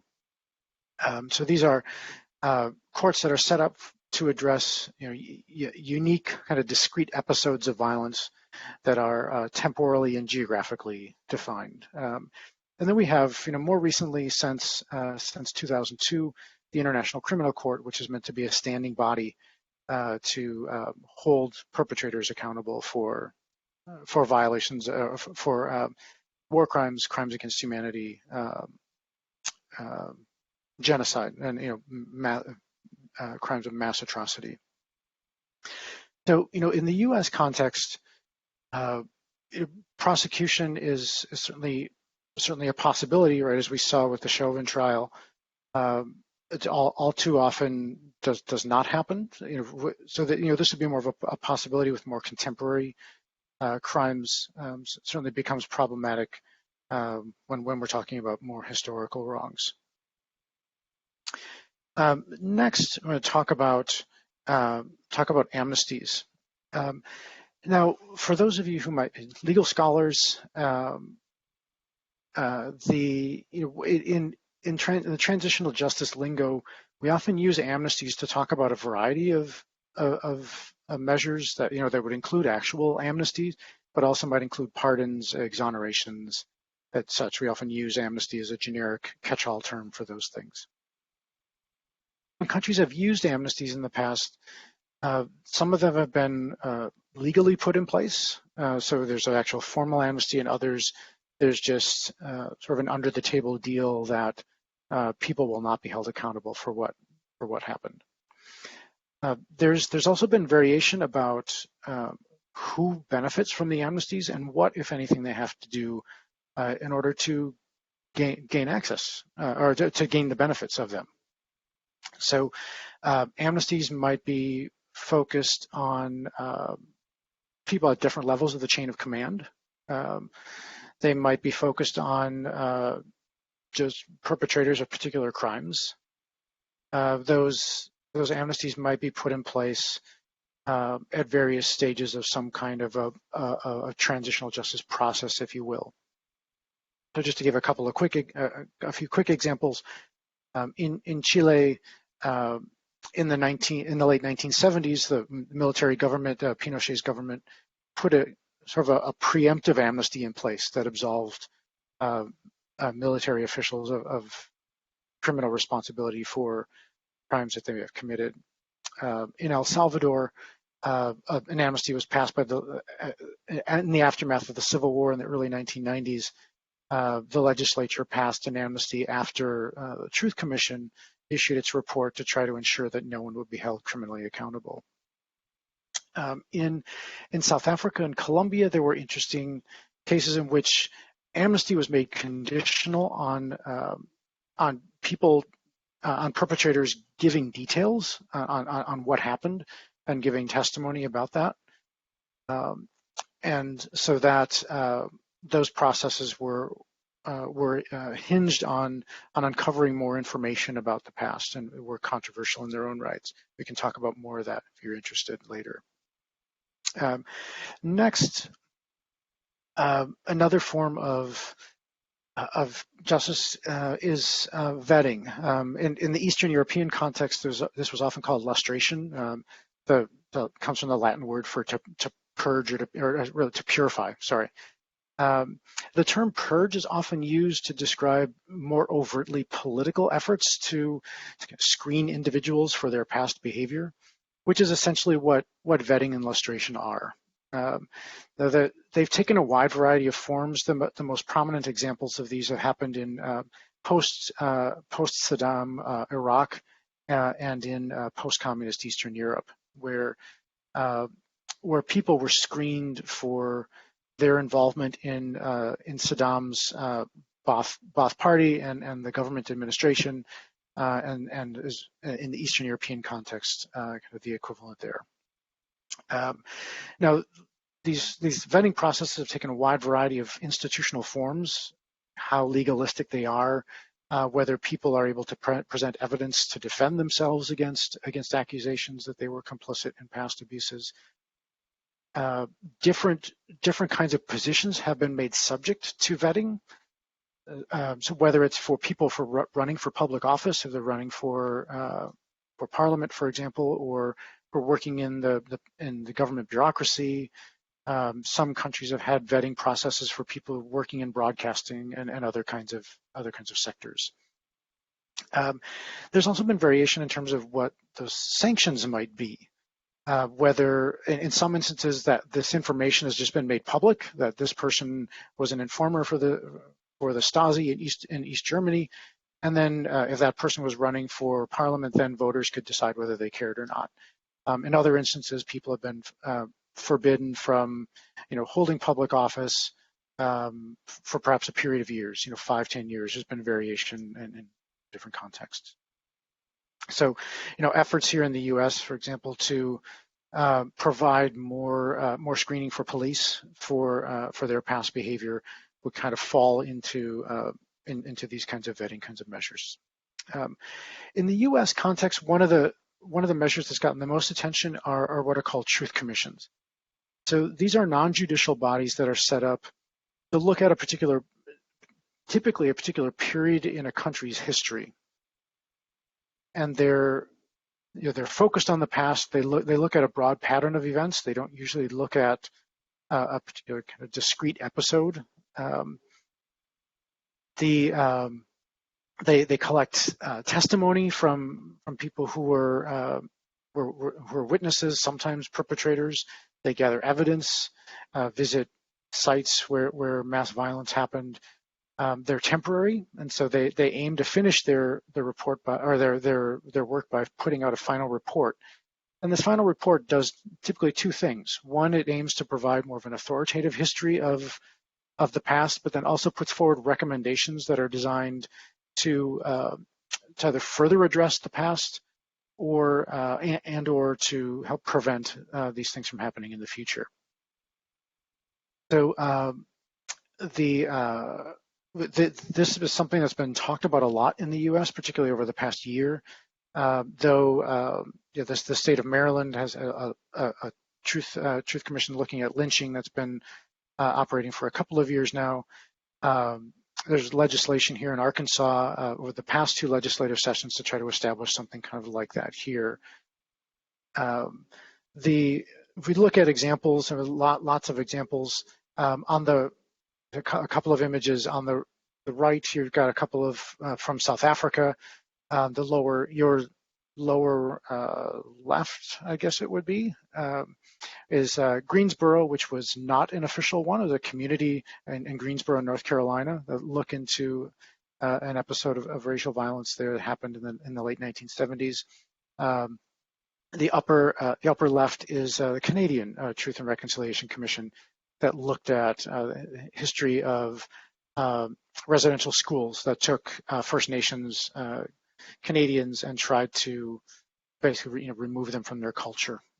In the United States, there's the state of Maine did something somewhat similar in the early 2000s.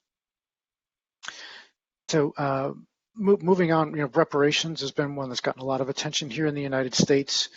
Reparations can certainly take a wide variety of forms, whether it's restoring liberty, one's place of residence, restoring employment and property, or compensating people for that loss, and other kinds of provisions for medical or psychological care, legal support, and other kinds of measures. These forms can be individual, in which people claim those benefits, and this becomes contentious if people want to or need to, or if they're required to prove that they should be eligible for them. Other times measures are collective, that they benefit a particular community. And reparations can also take material form, or they can be more symbolic in nature. On this latter point, the symbolism sometimes bleeds more over into memorialization, where there are measures to try to ensure that society continues to remember. They can take physical form, as these examples here, from clockwise from the center, from top center is the John Hope Franklin Reconciliation Park in Tulsa, the Berlin Holocaust Memorial, the Gisozi Memorial Site in Rwanda, the Craddock IV Memorial in South Africa, and then the Srebrenica Potikari Memorial Center in Bosnia. Sometimes they're the repurposing of sites that were sites of torture and oppression. These things can take place. Sometimes they might be days of remembrance. Here in the U.S., there's been lots of discussion about making Juneteenth Day holiday, and the reimagining of Columbus Day as being a day of remembrance and celebration of Native Americans is another example of forms of memorialization. If we move on to the last couple, I'm going to move through pretty quickly. More traditional measures are ones where we're trying to take cultural practices and adapt them to deal with mass atrocity, which is sometimes problematic. These measures weren't designed to deal with such weighty measures or matters. These measures often rely on traditional structures, which are very patriarchal, and often really kind of re-empower the old men of society as well. So they're certainly not problematic, or they're not unproblematic. And lastly, a wide variety of measures to, or this gacaca is an example from Rwanda. That's a prominent one.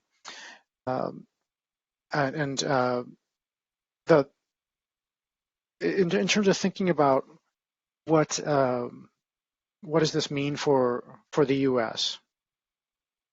First, one of the things we'll have to wrestle with is what is to be addressed, and what type of justice is to be pursued, and who or what is going to initiate these processes. And we're going to talk a little bit about each of these questions in a bit more depth. First, there are and will continue to be debates about what crimes are to be addressed. Now, here in Arkansas, when the Truth Commission was the legislation for the Truth Commission was designed to look at more historical wrongs, essentially the pre-civil rights era, and so there's certainly lots of far too many crimes to be addressed, and so one of the things that will have to be weighed is or that debates will happen about is which ones should be addressed, how should they be addressed, which should be prioritized.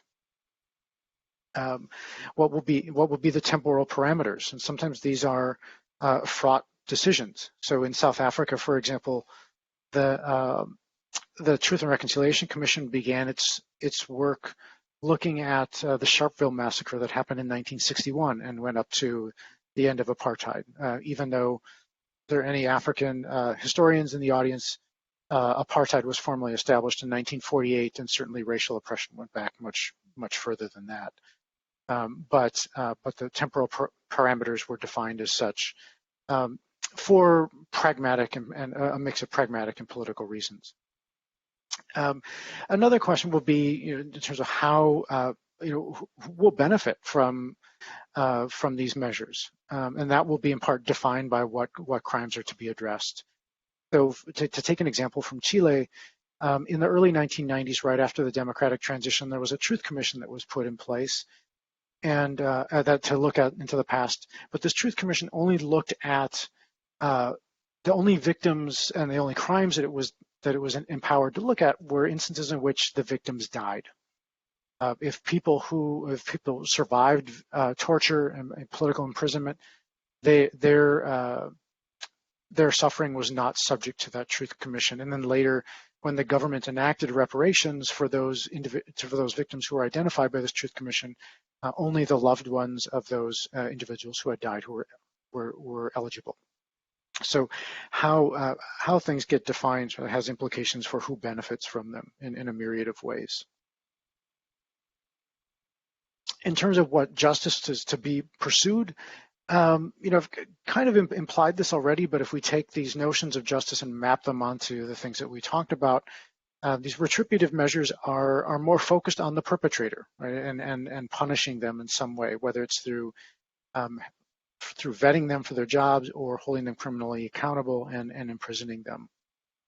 Restorative measures are meant to more heal relationships, and in the transitional justice context, truth commissions are typically put forward as being a measure that enhances restorative justice.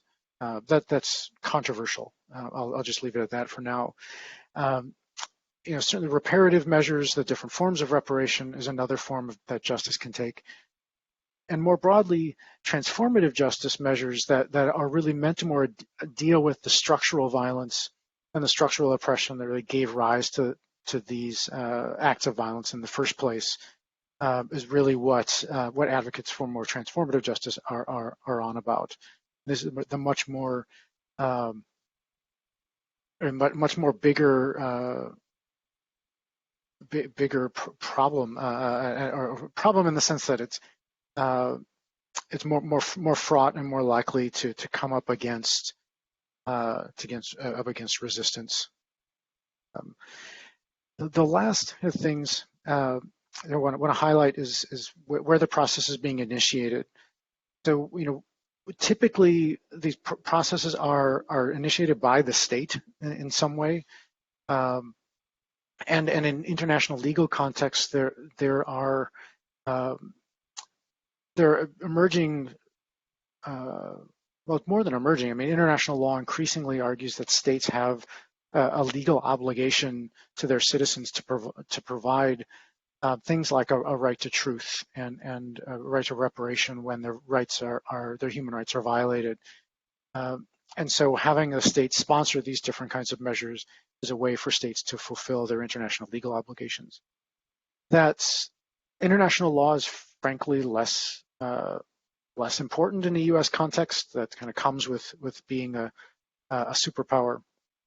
But in the U.S., one of the things that we've seen unfold is that different layers of government in our federal system are taking different measures and debating different measures about dealing with the past. So there's H.R. 40 in the U.S. Congress, for example. At the state level, I mentioned the initiatives that Maryland and Maine were undertaking. Lots of local government initiatives have unfolded, particularly over the past year. There have been Truth Commission kind of measures and discussions and the introduction of reparations measures in places like Iowa City and Evanston, Illinois, and Boston and Philadelphia and San Francisco and lots of other places. Other measures, like in Greensboro, have been more civil society or NGO kind of activist driven. Those things have their place, and often those kinds of initiatives, looking at other countries, those kinds of initiatives often spur official initiatives down the road. So to wrap up, really what will happen, what will unfold in the coming weeks, years, decades, because this is, it has been a long struggle here in the United States, and it will continue to be. And there'll be different degrees of political will. We're already seeing this around the country, given the divisions around the country. There'll be questions and debates about devoting of resources, and there'll be lots of hand-wringing about how expensive this will be. And these will be excuses, but nonetheless they will be there, and they will be an important part of the discussion. So that mobilization of activism at all different levels is going to be critical to continue to move things forward. And that means that in this federal context, there are going to be, I'll wrap up at this point, on this point, is that in the short term, at least, there's going to be questions about equity, where particular communities and particular states are going to be moving forward more rapidly on these issues than others will.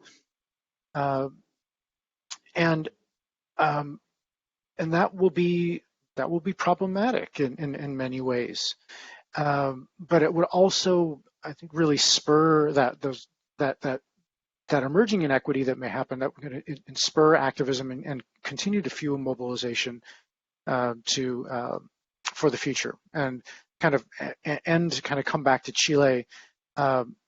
What ended up happening there was that a decade later, we had a commission that looked at instances of torture and political imprisonment where people did not die. So thanks for your patience. I'd love to chat about anything that struck your fancy.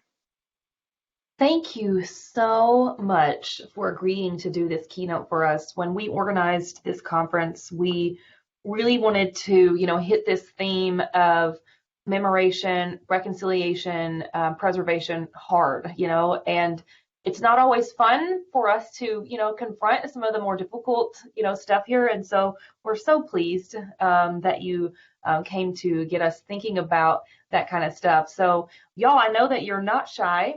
So pop your questions into that Q&A box chat. I'm going to break the ice here and go ahead and ask the thing that sort of struck me with your talk was how my mind immediately goes to the Civil War era, because I researched slavery in Arkansas in the Civil War era. And the list of things, amnesty, pardons, like the stuff that you presented about transitional justice, I just was so struck with how that's exactly the kind of stuff that Arkansans were unsuccessful in achieving in Reconstruction, and we're sort of like living the legacy of that, especially this concept of purify, right? Like the vetting and it just really sort of slapped me in the face, like these parallels. And so I wonder, and this may be way out afield from, what you spend your time thinking about, but has anybody ever, to your knowledge, sort of employed those concepts and theories back to not how we deal right now with the Civil War era, but how people in the immediate aftermath of the Civil War during Reconstruction, what grade did they get on achieving this transitional justice? Yeah, that's a great question. And, one of the things that transitional justice scholars, until really quite recently, have tended to shy away from the United States as a case.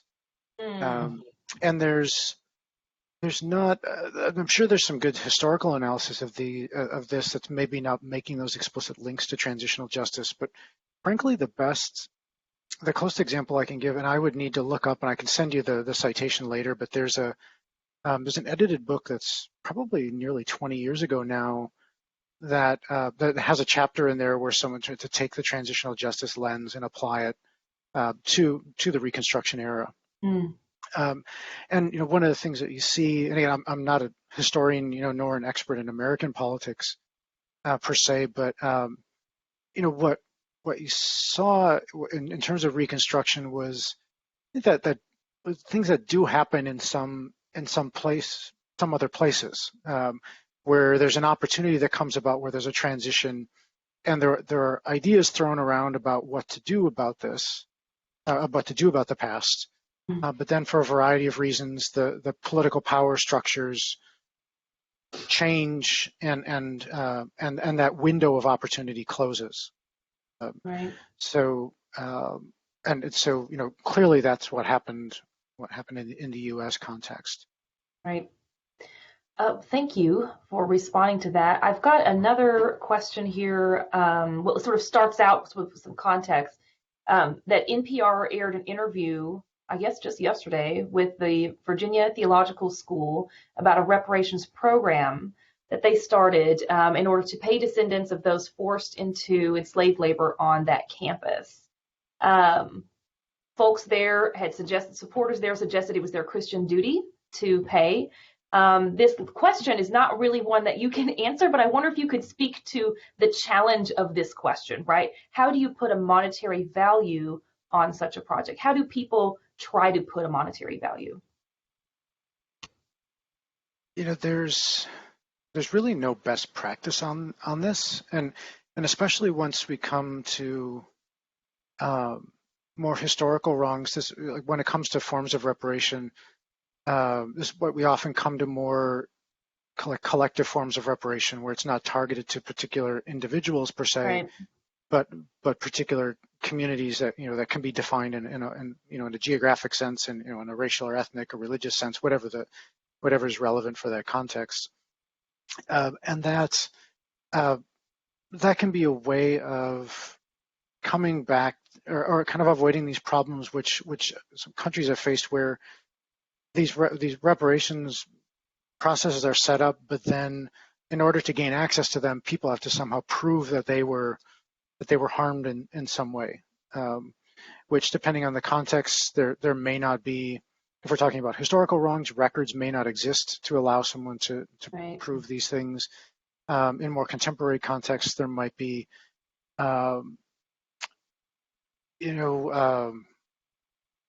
questions about. But let's like take sexual or gender-based violence, for example, where for cultural reasons, victims might not want to come forward and kind of identify themselves because there might be Right. social stigma attached to that.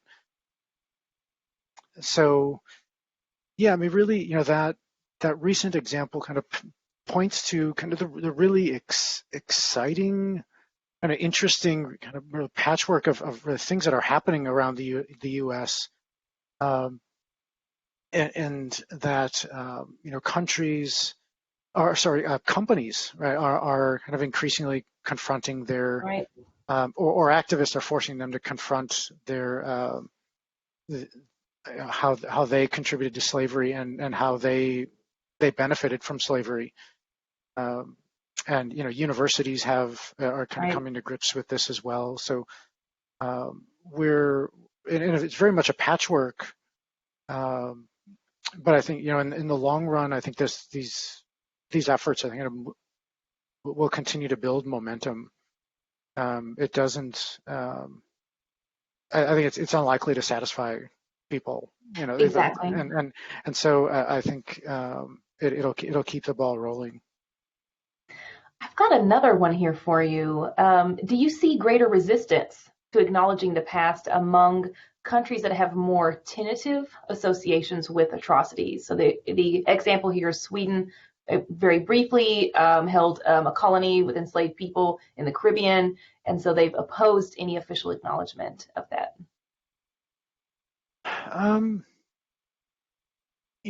That's a great question. It's one that I haven't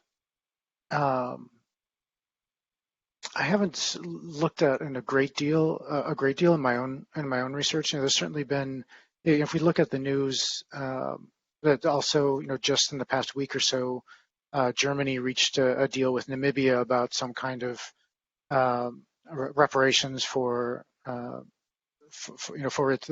its actions, when it controlled Namibia as a colony. And so I've tended not to look at those historical wrongs. But, I think there probably is perhaps something to that, where that, particularly in, context where that period of colonialism and where we don't have a settler colonial context, right? Where that we don't have that oppression kind of ongoing. Yeah, I think that's. I appreciate that's you trying to tackle that in yeah. such a short amount of time. Y'all, let's keep this going. What I'd like to do is we can put our speakers' email address, make that available to, actually, it was on that slide, before, and I can put it in the chat here in a minute if you guys would like. This is such an important conversation, and any resources you want to send my way, I can sort of trickle those out on our social media page, and so that people can, yeah, there it is. Thank you so much for posting that again.